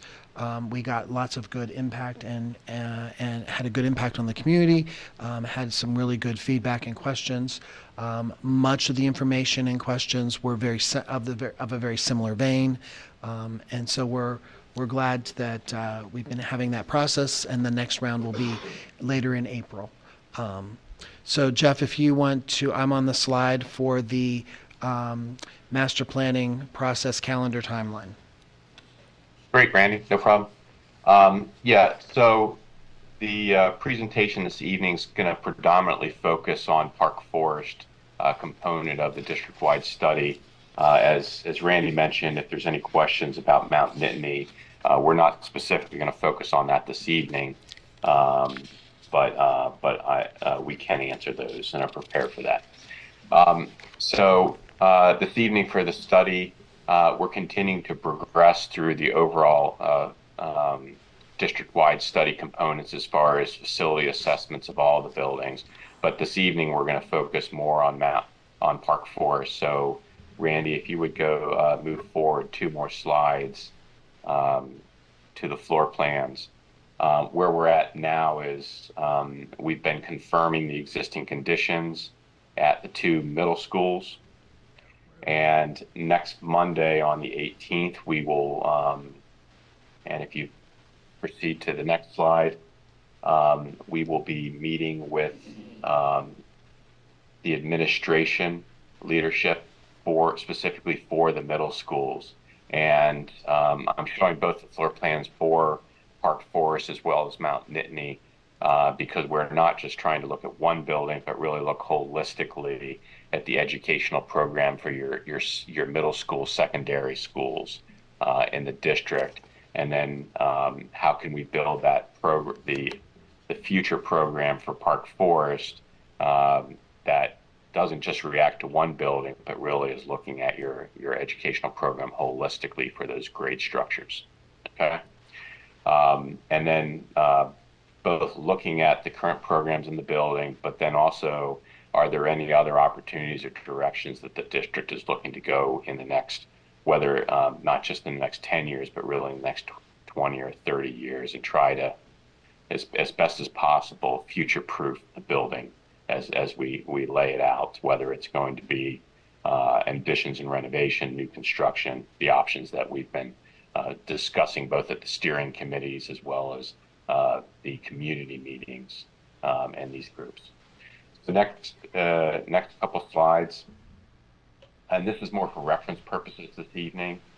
These are slides that the board has seen before and presented. It's really the options 1, 2, and 3 that were presented at the community meetings of both the additions and renovations, as well as potential test fits for new construction, both across the Valley Vista Drive property, as well as the property directly adjacent to Park Forest Elementary and the existing middle school in option 3, okay, along with advantages and challenges for each site. New information that we want to present this evening is moving beyond that would be slide 13 or slide 7, actually in the bottom right-hand corner, just for designators, is we have started to look at order of magnitude for construction costs for each of the options. And so the first slide just gives sort of all 3 at the same time so you can see them in comparison. And then we have more detailed cost estimates that we're going to go into this evening. I would note these are order of magnitude just for planning purposes. We would down select to final options, then we would go into more detail. But I'll go over some of how we the precedents of what we utilize to identify the cost per square foot. So generally, additions and renovations, we would be looking at about $77 to $95 million for additions and renovations, and then options 2 and 3 range from 89 to 100 and 90 to 101 for new construction for each of those options. Next slide, to sort of go through the preliminary budget, how we put this together and why you're seeing a range for each of these.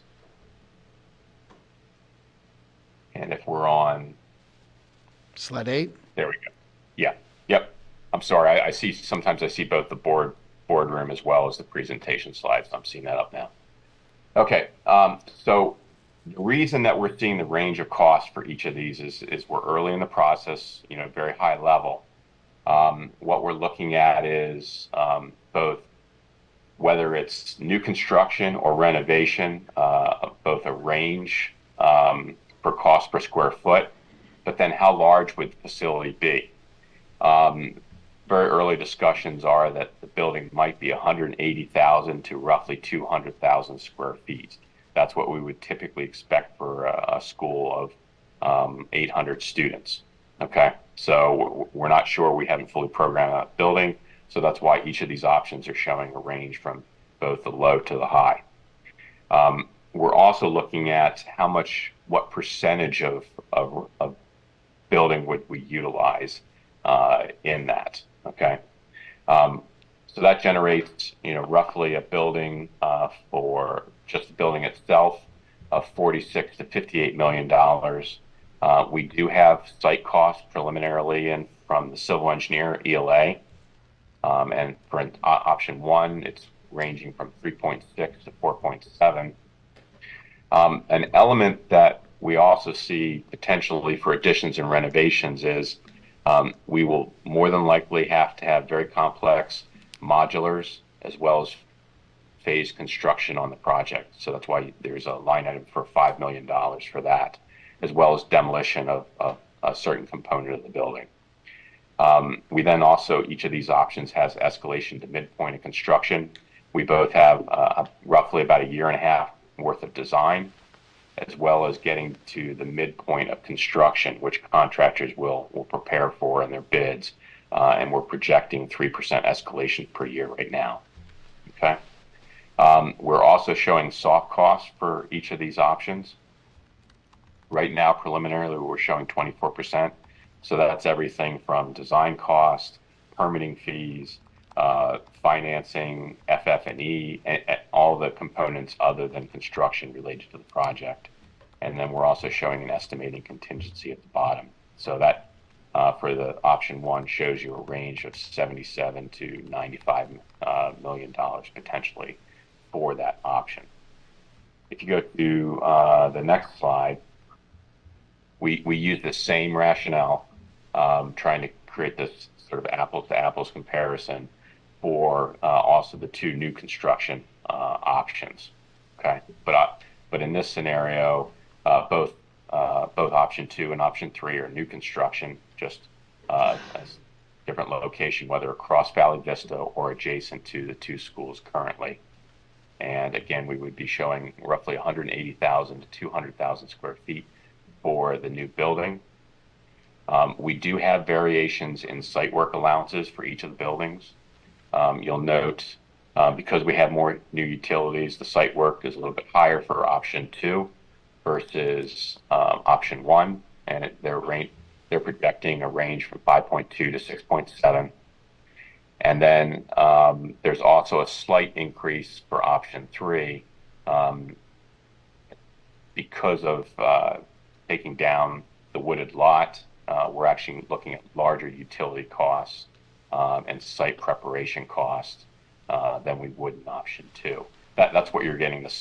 Really the building cost per square foot is the same for option 2 and 3.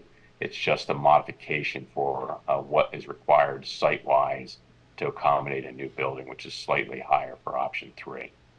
Okay, and then the same rationale of escalation to midpoints, potential soft cost, and estimating contingency.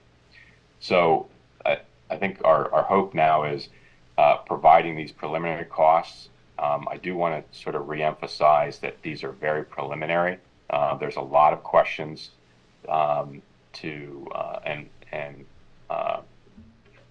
analysis as we would move further along in design once a down select has occurred, and then we would get more detailed as we would go along in the process with all of you as we would finalize the design. Okay. The following slides are not that we're going to go into all the feedback from the breakout sessions, both from the steering committee as well as the community meetings.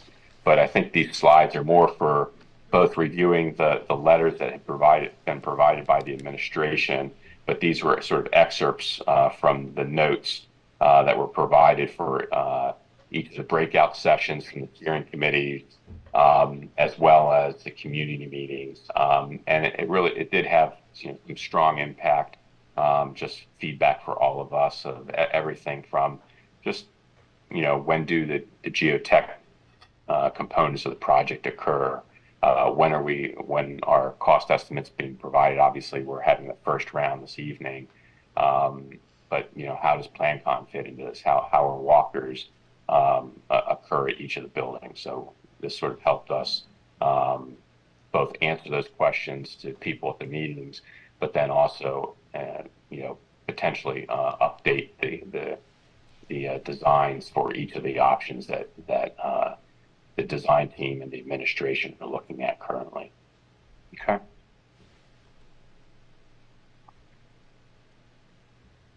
And then just, again, each of these are sort of notes for each of the site options that we were looking at, pros and cons. And then the last slide is the first meeting, the community meetings, which I think the steering committee had roughly about 60, 70 people in attendance, and then a little bit smaller attendance for the community meetings. Okay. So the next is really, that's sort of a quick update to be efficient with time, but really sort of opening it to all of you of questions that you might have for us this evening related to potentially down select discussion. Thanks, Jeff.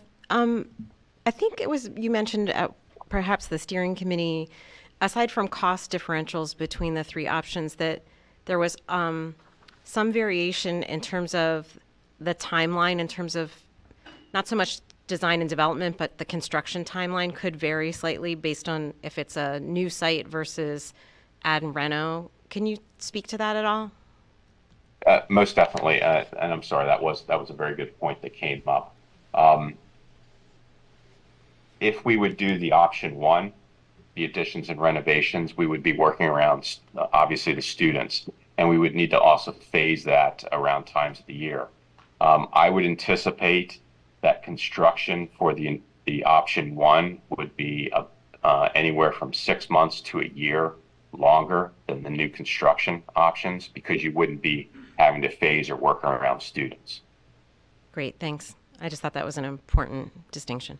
Aaron? Yeah, just to follow up on that, Jeff, is that potential added, that amount of time, is that incorporated into these cost estimates?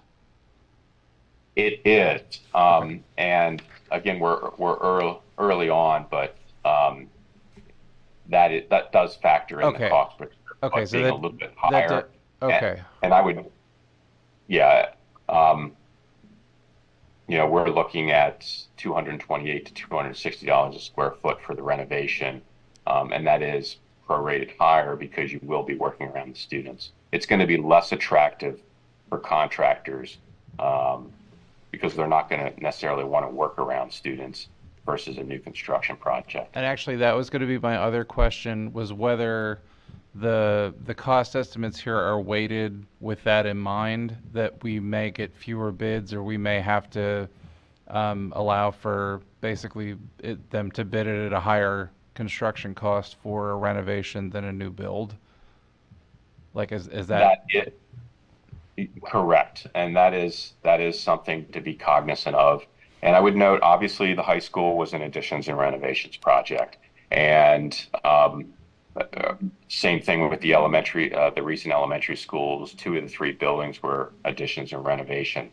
So that is a change from those projects in discussion where we did do more of an additions renovation. But what I want to note is there is a substantial shift in the construction market right now from when those projects occurred. There is quite a lot of work being built right now throughout Pennsylvania, most notably in the K-12 education market. And what we're seeing is difficulty having contractors show up for additions and renovation projects because they can be more select right now. So you're seeing more efficient, or I don't know, efficient, but better cost per square foot for for new construction than you're seeing for additions and renovation. Okay, thank you. Other questions? Deb? So I know, Jeff, you said that these are very preliminary cost estimates, but I just wanted to go through a thought experiment. And I don't know anything about construction, so I can just do this purely by doing math. The Mount Nittany Elementary addition is approximately 40,000 square feet, and we've been estimating approximately 20 to 21 million. And that's about 1/5 of the size of what we're looking at for Park Forest Middle School if we go with a larger 200,000 square foot. And so the costs that I'm seeing in your very rough estimates are about 5 times the cost, which makes some sense purely mathematically. But I'm wondering if that really takes into account inflation, because this project is going to be a couple more years down the road.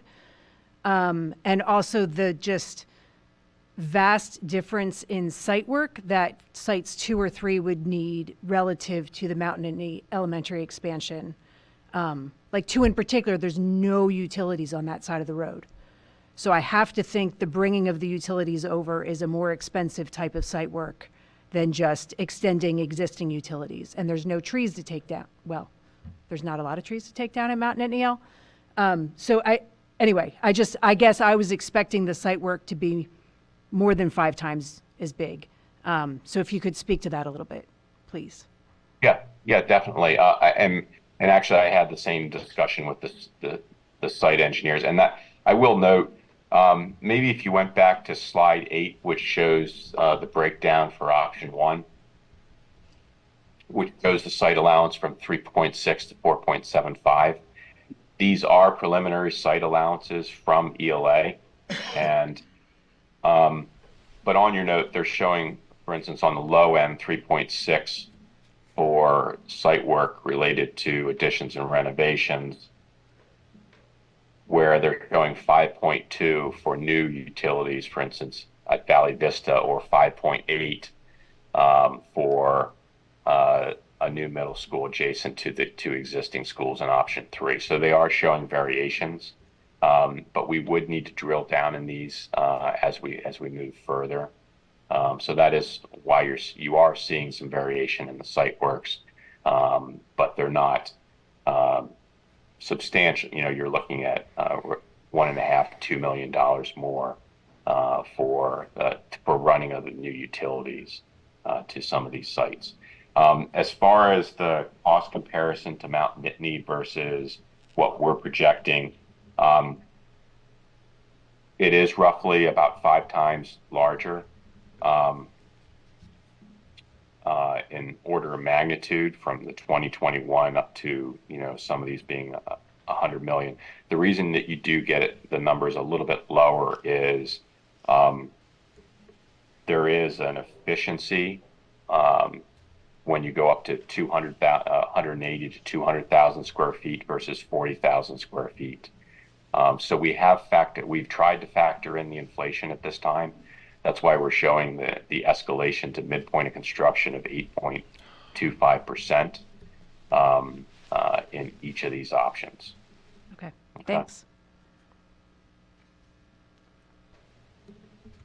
Other questions for Mr. Schraub? Approximately how long are these projects, 2 and 3? Options, we are projecting about 24 months of construction for options 2 and 3. So then consequently, option 1, you should also plan for roughly about 30 to 36 months of construction. Yeah, that's so basically, that's 3 years. So I know some parents in the steering committee and community forums noted that would be potentially an entire student's career in middle school would be through construction if that were the case with option 1. So we giggle that it's unfortunate, but it's actually really relevant and important to consider and keep in mind, in my opinion. And that is a challenge that we ran into at the high school, was being roughly 4.5 years of construction. Some of the students' entire high school career was involved in construction. Yeah, Aaron. Just one more quick question, and you can tell me if it's really too soon to be asking this. Considering having done some work on, residential before, I know that you often run into, if you're renovating a building, you often run into unforeseen problems that can escalate costs.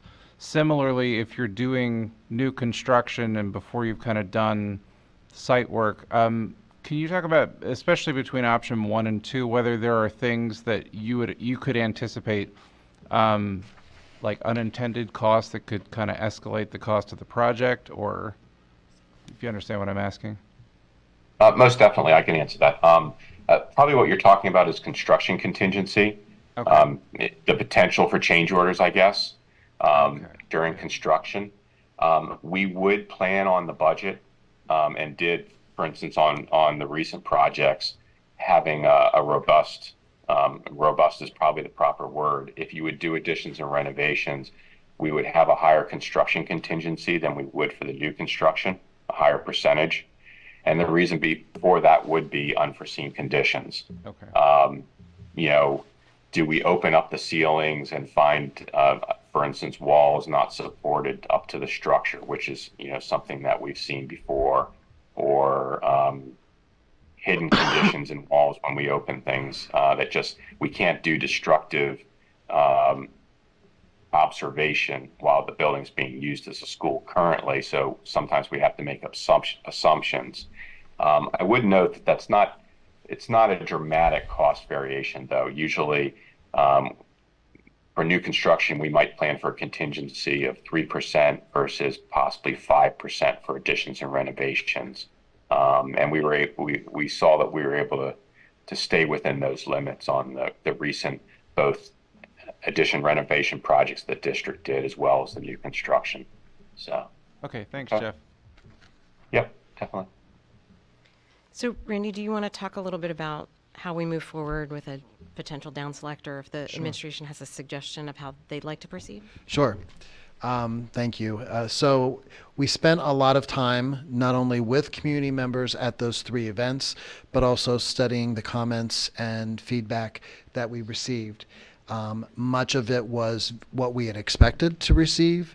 There was a lot of good input that helped us to really analyze what people were thinking and prepare for tonight. And so we've been talking about a down select because we have to pick one. And we've started with 3, and we started with these 3 because these are properties that the school district already owns in that close geographic proximate area to the current school.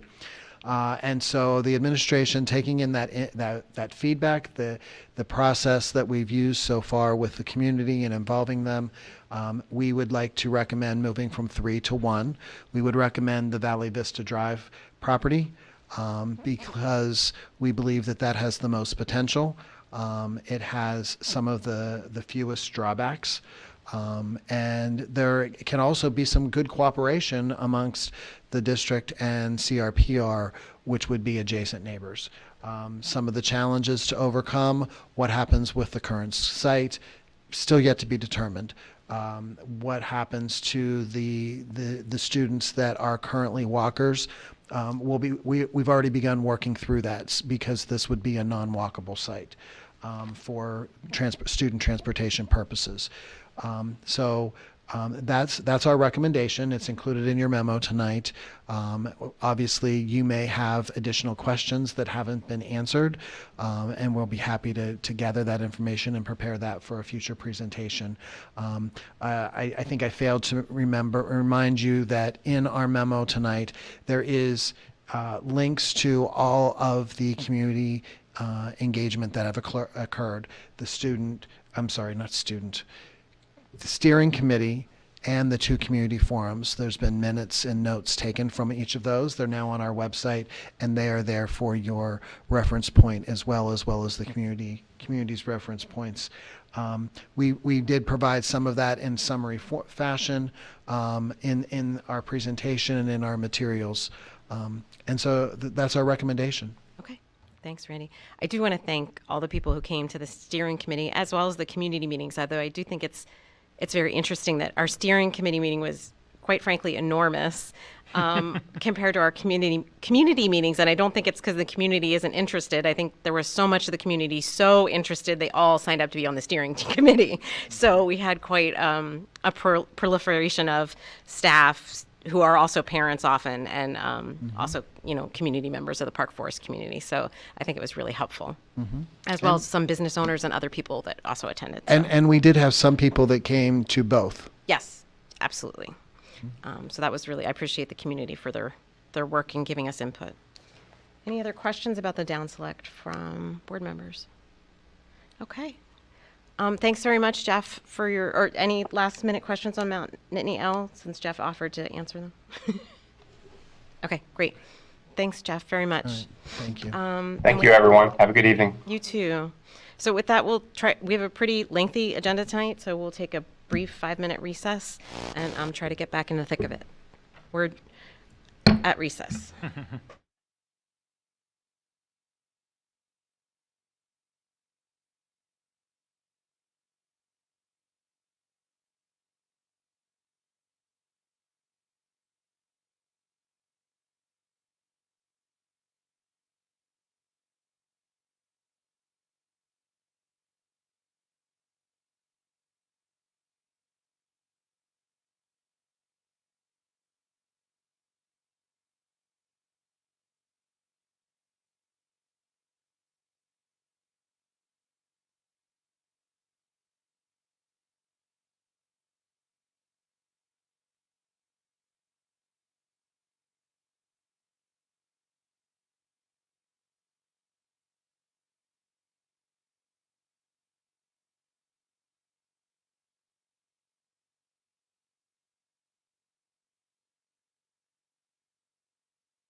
Before we reconvene.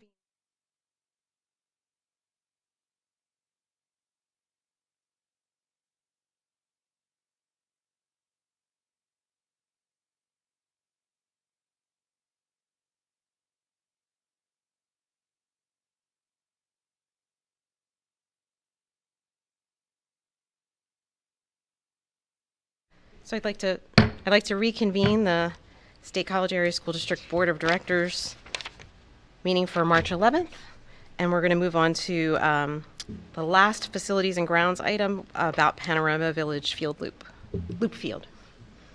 Okay, Mr. Fishers, who is online, is going to lead off this discussion for you. Good evening. So this is just an informational item for the board, just keeping you abreast of what we're looking at. Try to have the least amount of impact for our middle school competitive sports teams.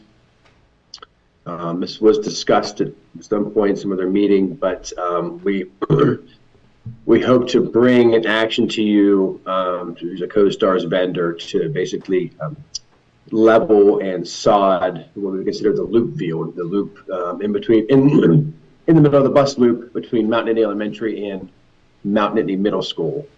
What we envision is that the current competitive fields would not be obstructed and or disturbed in this fall season. And then we would try to get this done over the summer months. As far as the loop field, to have it ready for potentially even mid to late September when kids could get back on it, but more for kind of in the spring of 25. Once the other competitive field will be obstructed and being used as a lay-down yard for the Mount Nittany Elementary expansion project. So one of the things that's holding up, it's not in the memo, is we do some of the land development permitting.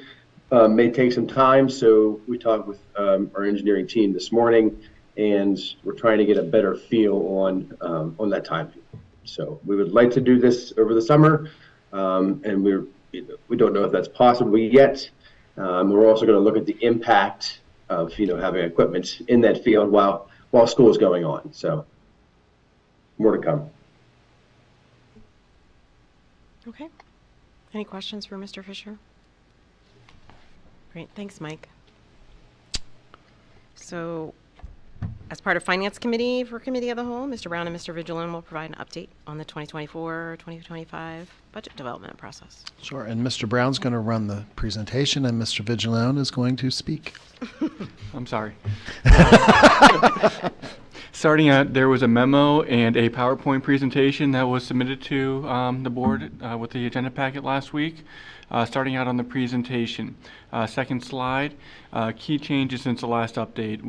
There's been a very good return on investments this year, as we've talked about with inflation, interest on investments. That is the positive side. Been able to lock up some of that money at in excess of 5% for pretty much the whole year, and that's really improved return over where we had anticipated about a year ago. For some of that return, we are looking at putting it into an increased transfer from the general fund to the capital reserve fund, and that would be pretty much all of the additional $2 million earned in interest in the general fund.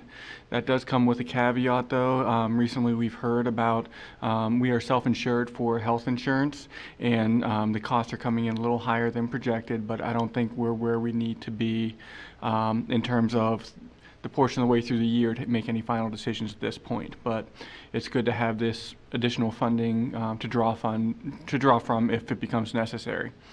For the capital reserve fund, the Mount Nittany Elementary project cost is now shown on the capital reserve fund roll forward at approximately $21 million. The 1.8 and 2.19 budget amendments have been contemplated in the schedules on the following pages for the budget update.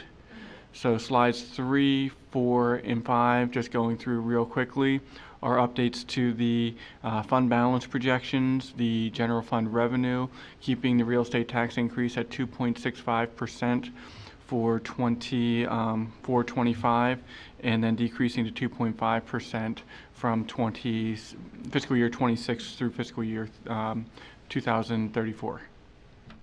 The expenditures have been updated as well, but again, no changes made to date for the health insurance at this point.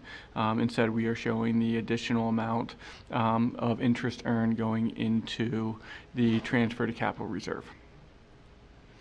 And that is shown as well on the capital reserve roll forward on page 6, where you can also see the estimate on the far left side for the Mount Nittany Elementary School project. And the only caveat that I would put there is that that's a placeholder.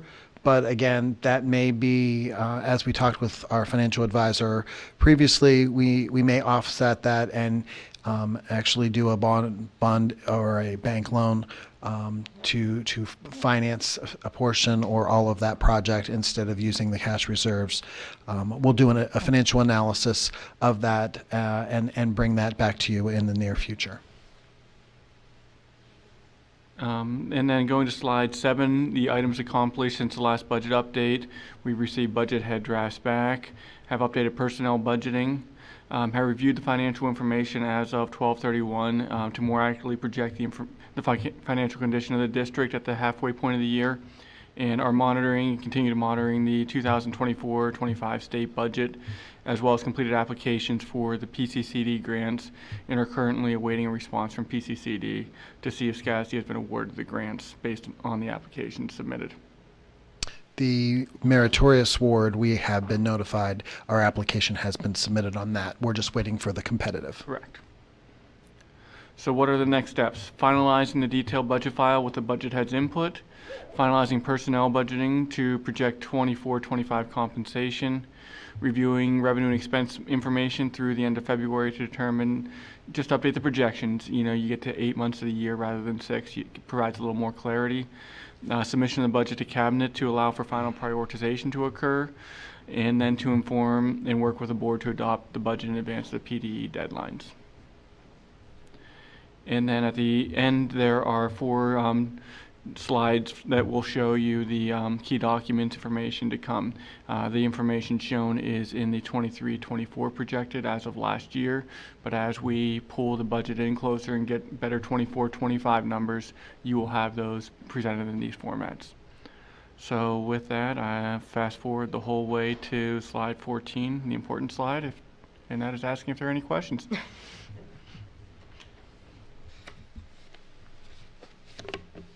Board members? Anything? I guess the only other, I know that we're still gathering the meat of the budget discussion that we expect to bring to you on April 1st. But the biggest question that I still have, and Joe, still being fairly new to the district, doesn't understand that this is the most important question, but any feedback or any direction that you all have regarding our proposed tax increase, that can be really strategic to know earlier the better, as far as understanding your desire to maintain that projection or to deviate any, lower or higher from our projected 2.65 at this point in time. Peter? Yeah, I mean, I guess that, these changes in what we get back from investments, et cetera, these changes, I mean, just anything so that we can better understand, the tax rate that we have proposed and what that might do to our thinking, that you just showed us. I think that's just helpful. So obviously, we can't bank on interest income in the long term at these levels. Because we have some unknowns in our healthcare experience for this current year and potentially impacting next year more than what we had expected, that's a caution for us. But with everything else that we know, right now we would be very interested in, as we've proposed, putting those extra funds from interest income into capital reserve, because they are not ongoing guaranteed funds. And again, any additional state revenue that we may get, we would look to continue to provide any additional resources that are necessary.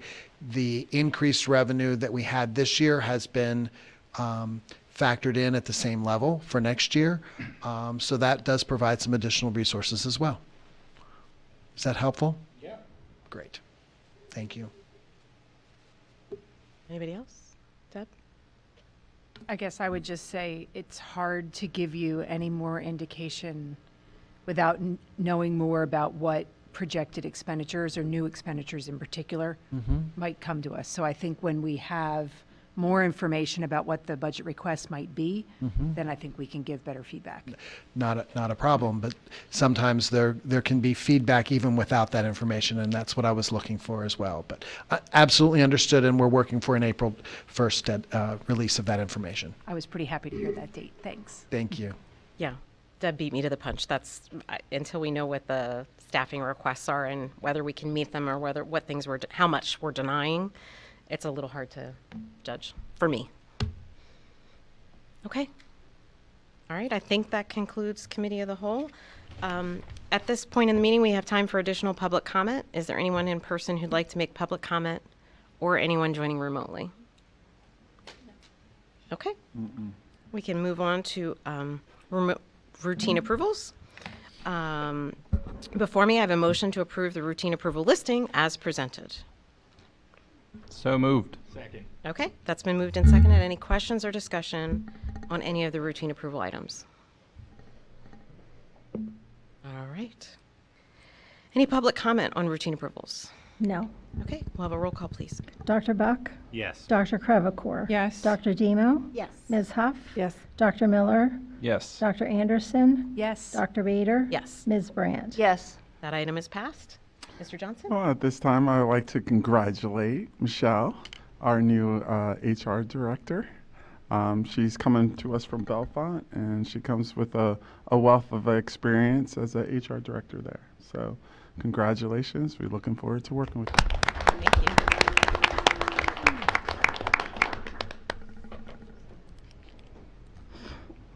you. Great. Yes, welcome. So we can move on to action items. And we're going to begin with, a motion to approve appointment and, oh, wait. Yeah. Yeah, it's that. We did it too soon. That's what you were like. All right. Sorry. It just means that we know. I know we were. Following directions. We predicted The first meeting after spring break, it gets a little messy. So I thought it was HR So, report. yeah, so many things are often on our HR report, which are in routine approvals, but Ms. Simpson's actually has a full-fledged contract because she's part of our cabinet. So our next item is a motion to approve the appointment and contract for Michelle Simpson, Human Resources Executive Director and Compliance Title IX Officer, as shown in attachment 10A. So moved. Second. So that's been moved and seconded. Any questions or discussion? Or any public comment?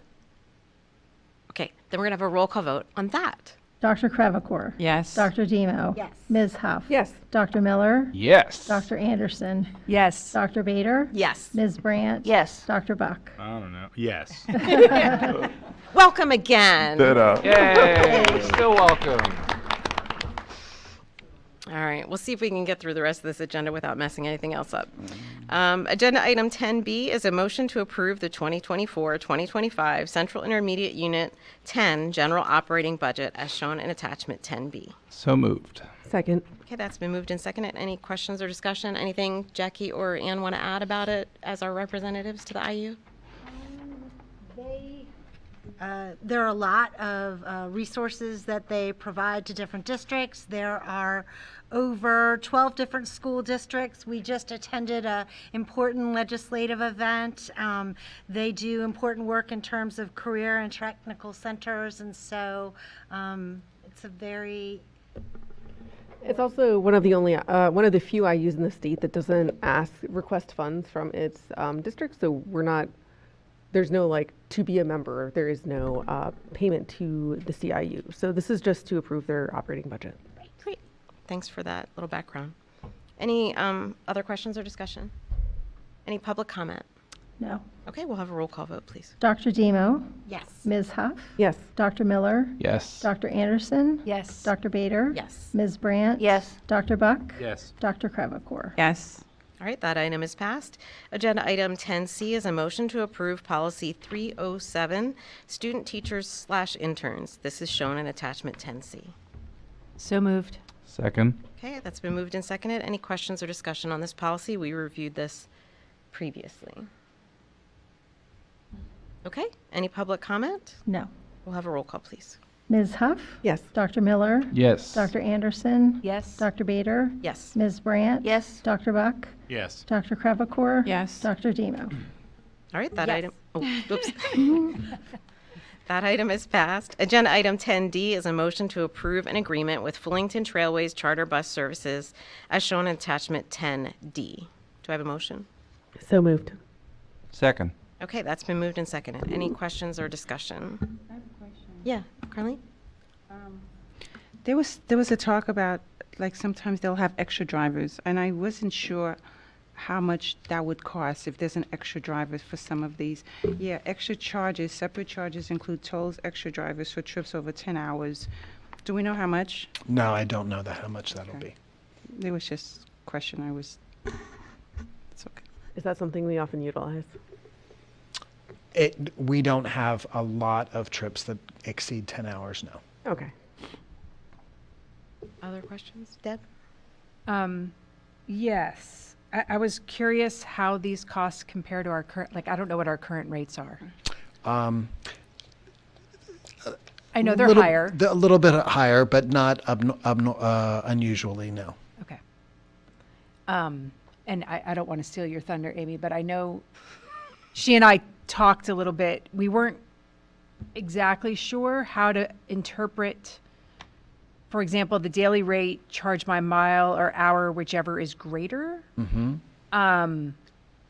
Especially B. Like, I get $6.75 per mile Or it would be $1,200 minimum. minimum plus a $140 per hour hourly rate after 8 hours with a cap of $1,900. Oh, that doesn't. That's what yeah, I thought that's it what was, I but wanted it to know doesn't what that actually last The say. number missing was. word. I So apologize. that phrase that, yeah, no, I just, Yes. because I was like, wait, it's like 1,200, but then there's this thing that says 1,900. So spring break, you can't read my mind either. I tried really hard. Okay, so that makes lots of sense if Yep. it's a cap of 1,900, and that's even reassuring Right. that there's a cap. Yeah. That's what I thought it meant, but I just thought we should Well, confirm that. The hourly rate would be capped at $1,900. The mileage rate could be higher. Okay. Right. And so the difference between the daily rate and the multi-day rate, It's the type of trip. so like overnight trips. Right. Okay. And the special rates for the athletic trips, Right. Those are they're just a flat rate because we just don't know flat how rates. long it's going to take for the Correct. sporting events. Mhm. Okay. And intramural one-way after school, they really those. is that like taking the middle These shouldn't be school- under multi-day. If that, I guess that's probably confusing you. That is a little bit, yeah. Formatting there, Lynn didn't improve my formatting like she should have, probably. But the Like she usually does. The Like she's usually- intramural after school moves is like moving middle school kids to the high school for track. Yes, or skiing to Tussie. Gotcha. Because the parents pick up after. Correct. Thank you. Right. Now and I'm sorry that you had to get so much in the minutia, but it is these are just a lot of the details related to the rates, and otherwise you couldn't. Yep. Understand. Now I understand. Any other questions to help understanding? Okay. Any public comment on this item? No. Okay, we'll have a roll call, please. Thanks, Randy. Dr. Miller? Yes. Dr. Anderson? Yes. Dr. Bader? Yes. Ms. Brandt? Yes. Dr. Buck? Yes. Dr. Crevecore? Yes. Dr. Demo? Yes. Ms. Huff? Yes. Okay, that item is passed. Agenda item 10E is a motion to approve the purchase of a Snap-on diagnostic scan tool system for the Career and Technical Center. So moved. Second. Any questions or discussion? Public comment? No. We'll have a roll call, please. Dr. Anderson? Yes. Dr. Bader? Yes. Ms. Brandt? Yes. Dr. Buck? Yes. Dr. Crevecore? Yes. Dr. Demo? Yes. Ms. Huff? Yes. Dr. Miller? Yes. That item is passed. Agenda item 10F is a motion to approve the purchase of a generator at Grays Woods Elementary, as shown in attachment 10F. So moved. Second. Moved and seconded. I have questions or discussion. Peter?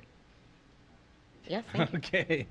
Yeah, I would just like to see from here on when things like this come up, comparisons with like battery unit generators. So, Request noted. Anything else? Okay, any public comment on this item? No. Okay, we'll have a roll call. Dr. Bader? Yes. Ms. Brandt? Yes. Dr. Buck? Yes. Dr. Crevecore? Yes. Dr. Demo? Yes. Ms. Huff? Yes. Dr. Miller? Yes. Dr. Anderson? Yes. Okay, that item is passed. Agenda item 10G is a motion to approve the bid for motorized projection equipment and screen at Mount Nittany Middle, shown in attachment 10G. So moved. Okay, that's been moved and Second. seconded. Yeah. Two moves is so moved in a second. Any questions or discussion on this item? So this is a new bid after we had rejected a problem with a previous one. Okay, any public comment on this item? No. Okay, we'll have a roll call. Ms. Brandt? Yes. Dr. Buck? Yes. Dr. Crevecore? Yes. Dr. Demo? Yes. Ms. Huff? Yes. Dr. Miller? Yes. Dr. Anderson? Yes. Dr. Bader? Yes. That item is passed. Agenda item 10H is a motion to reject the bid for Mount Nittany Middle School air handling unit. This is shown in attachment 10H. So moved. Second. Okay, that's been moved and seconded. Any questions or discussion on this item? I had alerted Mr. Fisher. I had a quick question if he's still with us. I am. Thanks, Mike. And I know you sort of answered it, but previously we did a lot of HVAC work at Mount Nittany Middle School at a price of over $1 million. So I just wondered if you could clarify how this is different than what we have done in the past. So in the past, what it did was put 3 separate units onto the roof that provided all of the outside air and fresh air to all the classrooms. Okay. It was allowing them to basically pre-treat the air so that we could cut down on the humidity. This was predated me. This scope was RTUs 1, 2, and 3. So 2 units served the gym, 1 unit served the cafeteria. Just standard rooftop units. There's at their useful life, and then as well as some small cooling units in the kitchen area, as well as the kitchen hood system rooftop unit. So the exhaust to pull, all the grease and smoke out under the kitchen hood, as well as provide makeup air to the system. Right. Okay. There was a scope in there as well for some piping changes, adding some valves, replacing some unions, that sort of thing. So. Okay, great. I guess my memory was that I thought we had addressed the entire building, so we've that was all addressing classrooms in the past. Good to know. Any other questions or discussion for this item? Any public comment? No. We'll have a roll call, please. Dr. Buck? Yes. Dr. Crevecore? Yes. Dr. Demo? Yes. Ms. Huff? Yes. Dr. Miller? Yes. Dr. Anderson? Yes. Dr. Bader? Yes. Ms. Brandt? Yes. That item is passed. Agenda item 10I is a motion to approve the purchase of a cooling tower heat exchanger at Radio Park Elementary, shown in attachment 10I. So moved. Second. Okay, any questions or discussion? Peter? Can you describe the problematic nature of these cooling systems, cooling towers? We have frozen all 3 coils at all 3 elementaries. So the heat exchangers. So there's a plan in place. I've gone back through all the emails and correspondence between the district and the different engineers and the contractors. When we froze the first one, there was a plan in place to one of them would get drained and the other 2 had a minimum flow going through them to prevent freezing. It didn't work. Even the ones that we had drained, you can't get all the water out of them because there's just so many bends. So we were getting, basically there was a small amount of water left in them we could not get out, and they were freezing, and they're depending on where they freeze, they're virtually impossible to repair is part of the problem. So we have this past year I'm sorry? No, go ahead. So this past year we took some different measures, but it was very time consuming, very costly. We didn't have any problems. These problems at Radio Park predated this year. So so now we're looking at a completely different solution. There'll be some small piping changes, some more instrumentation, so that we can assure that this will never happen again. Okay, so the unit that we're purchasing is a different configuration than the one we were having problems with. No, it is exactly the same replacement in kind. We will be making some piping changes and adding some different sensors so that we can better monitor to make sure that it does not freeze again. But it's a replacement in kind. It would have it was cost prohibitive to look at a different engineering solution outside. And Mike, what about, like, was there any kind of warranty? I mean, on the original unit, being that the buildings are only, what, 2 years old? 3 years old? There was not. Like I said, we replaced Spring Creeks 2 years ago. I think when I first started, and we pulled every email from the contractors and the engineers and SCASD, and yeah. There were no, I believe you. I just, it's just a bummer. It is. It's very frustrating. Okay. Well, I appreciate you trying to find a solution that will prevent future problems, ideally. Yes, Gretchen? So, Mike, how confident are we that making the small piping changes and installing the sensors will, prevent us from having to replace this again? Is that going to solve it? You're confident about that, or are we still sort of not knowing what might happen? 99.9%. Great. Oh, that's great. That was a good question. I wasn't sure. Barring a difference, anomaly failure, right? Right. But we'll have backup after backup. We won't hold you to 99.9, but thanks, Mike. Okay. Any other questions? Any public comment on this item? No. We'll have a roll call, please. Dr. Crevecore. Yes. Dr. Demo. Yes. Ms. Huff. Yes. Dr. Miller. Yes. Dr. Anderson. Yes. Dr. Vader. Yes. Ms. Brandt. Yes. Dr. Buck. Yes. That item is passed. Agenda item 10J is a motion to approve the installation of scoreboards at Community Field. This is shown in attachment 10J. So moved. Second. That's been moved and seconded. Questions or discussion? Yeah, Deb. Just to clarify, this is to install a base? The footings. That's why I thought I remembered the Because we memo. and already that's- approved the scoreboard. I could tell you were That's hesitating. why I was stuttering. I was like, wait, I think that's the base. And appreciation for the previous memo that alerted us to the fact that this work would need to be done with an estimate of $25,000, and this came in a little bit underneath that estimate. So thank you for that advanced planning. Great. Agreed. Is there any public comment on this item? No. We'll have a roll call, please. Dr. Demo. Yes. Ms. Huff. Yes. Dr. Miller. Yes. Dr. Anderson. Yes. Dr. Vader. Yes. Ms. Brandt. Yes. Dr. Buck. Yes. Dr. Crevecore. Yes. Okay, that item is passed. Agenda item 10K is a motion to approve the purchase of athletic field public address systems as shown in attachment 10K. So moved. Second. Moved and seconded. Any questions or discussion? No. Oh, sorry. Deb. I just wanted to express appreciation that this also includes the North Turf Field. And I think, correct me if I'm wrong, with this replacement, that means all of our fields will have had relatively new PA systems in the last several years, right? Because Memorial Field was recently renovated and South Track got it when we were using it for football, I assume. So that's great. Yep. So we're all fresh and ready to go. Thank you. Any public comment on that item? No. And roll call, please. Ms. Huff. Yes. Dr. Miller. Yes. Dr. Anderson. Yes. Dr. Vader. Yes. Ms. Brandt. Yes. Dr. Buck. Yes. Dr. Crevecore. Yes. Dr. Demo. Yes. Okay, that item is passed. We're all updated. I don't know why fresh came to mind. All right. Agenda item 10L is a motion to approve Plan Con J documents for the high school, Spring Creek, Coral Street, and Radio Park Elementary Schools as shown on attachment 10L. So moved. Second. Okay, that's been moved and seconded. Questions or discussion on these documents? I have a question. Yeah, Carly. It's very impressive, the kind of work and all the details and information that went through this, and was really very impressed with that. The architecture, the signature, the accountant, so thank you for doing that. It's a lot of work. I hope we get a lot of money back. In looking through this, though, and trying to make sense a lot of it, a lot of the questions, the sewers and everything else, I know why that was included because that's part of the construction of the building. But the non-reimbursable projects, for the life of me, I could not understand why that would even be needed.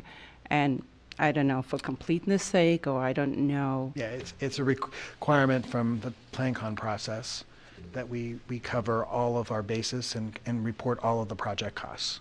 I see. So is there any way that that would add or subtract to the grant? It's just, it has to be classified as reimbursable or non-reimbursable. Okay. And do we know how the percentage of the amount that we submit that we get as a grant? don't know You that don't know off the how top of that's my head. calculated? No. Okay. But it's a lot of work, so I really, like I said, I was very impressed. And the finance team, including Donna Watson before she left and shortly after she left, did a tremendous amount of this work for us. And we're very happy to report that this is completed. We have been getting payments on this, but it was at an estimated reimbursement rate. And now once these are completed, accepted by you and submitted to PDE and processed, then we will be getting the actual reimbursement. Generally, that difference is not significant, but there is still a difference. And so we'll continue to get that, we'll get that difference, and then we'll continue to get the correct rate as long as these reimbursements are paid based upon the debt service payments that we make. And so we'll get that throughout the remainder of the debt service payments. Thank you. And would you care to share what that reimbursement rate is? I would love to, if I could remember. I don't remember what it is. I believe that it was in the 8% range for the project, but I'm not quite sure. And we should also, aside from Donna Watson and the finance team's amazing work to do all the documents, we're also grateful that Crabtree alerted us to some grants that we got for some of these projects, as well as getting us teed up for the PlanCon process, because for the community to understand, that's a process that's now in moratorium again and is not eligible to be applied for. So there was a brief window when PlanCon was reopened, and we were extraordinarily fortunate to complete this number of projects to be eligible for reimbursement. A huge benefit to our community. Absolutely. Okay, anything else? Yeah, Aaron. Just new board member question. Sorry, Randy. That's all right. So my understanding is that the PlanCon basically is a reimbursement of, I think you said, our debt service. So they don't give us money that we can use somewhere else. That's not a... It's based upon a reimbursement, and then what we have typically done as a district is then put that back into capital project funds for future capital project expenses. Okay. Oh, good. Okay. Good question. I didn't know that. I couldn't have answered that. Anything else? Okay, any public comment on this item? No. Okay, we'll have a roll call, please. Dr. Miller? Yes. Dr. Anderson? Yes. Dr. Bader? Yes. Ms. Brandt? Yes. Dr. Buck? Yes. Dr. Krevakor? Yes. Dr. Demo? Yes. Ms. Huff? Yes. That item is passed. Our final item is agenda item 10M, a motion to approve a 2023-2024 expulsion waiver agreement. There's no attachment for this item. So moved. Okay, Second. moved and seconded. Any questions or discussion? Any public comment on this item? No. Okay, we'll have a roll call, please. Dr. Anderson? Yes. Dr. Bader? Yes. Ms. Brandt? Yes. Dr. Buck? Yes. Dr. Krevakor? Yes. Dr. Demo? Yes. Ms. Huff? Yes. Dr. Miller? Yes. And that item is passed. That concludes our agenda for this evening. Looking ahead to future meetings, we have March 19th, in 2024, our Policy Development Committee. That'll be at 1:30 p.m. here in Panorama Village, the boardroom. March 25th, 2024, our board regular meeting here in Panorama Village in the boardroom at 7 p.m. April 1st, we'll have Committee of the Whole regular board meeting at Panorama Village, and we're also hoping to potentially have a community forum event on the Mount Nittany Elementary project. That'll be firmed up and publicized shortly. April 9th, we'll have a board coffee with the community. That's going to be held at the Wegmans Cafe at 345 Colonnade Boulevard here in State College at 6 p.m. And now I'd like to adjourn the meeting of the State College Area Board of Directors to a brief executive section, and have a good evening, everyone.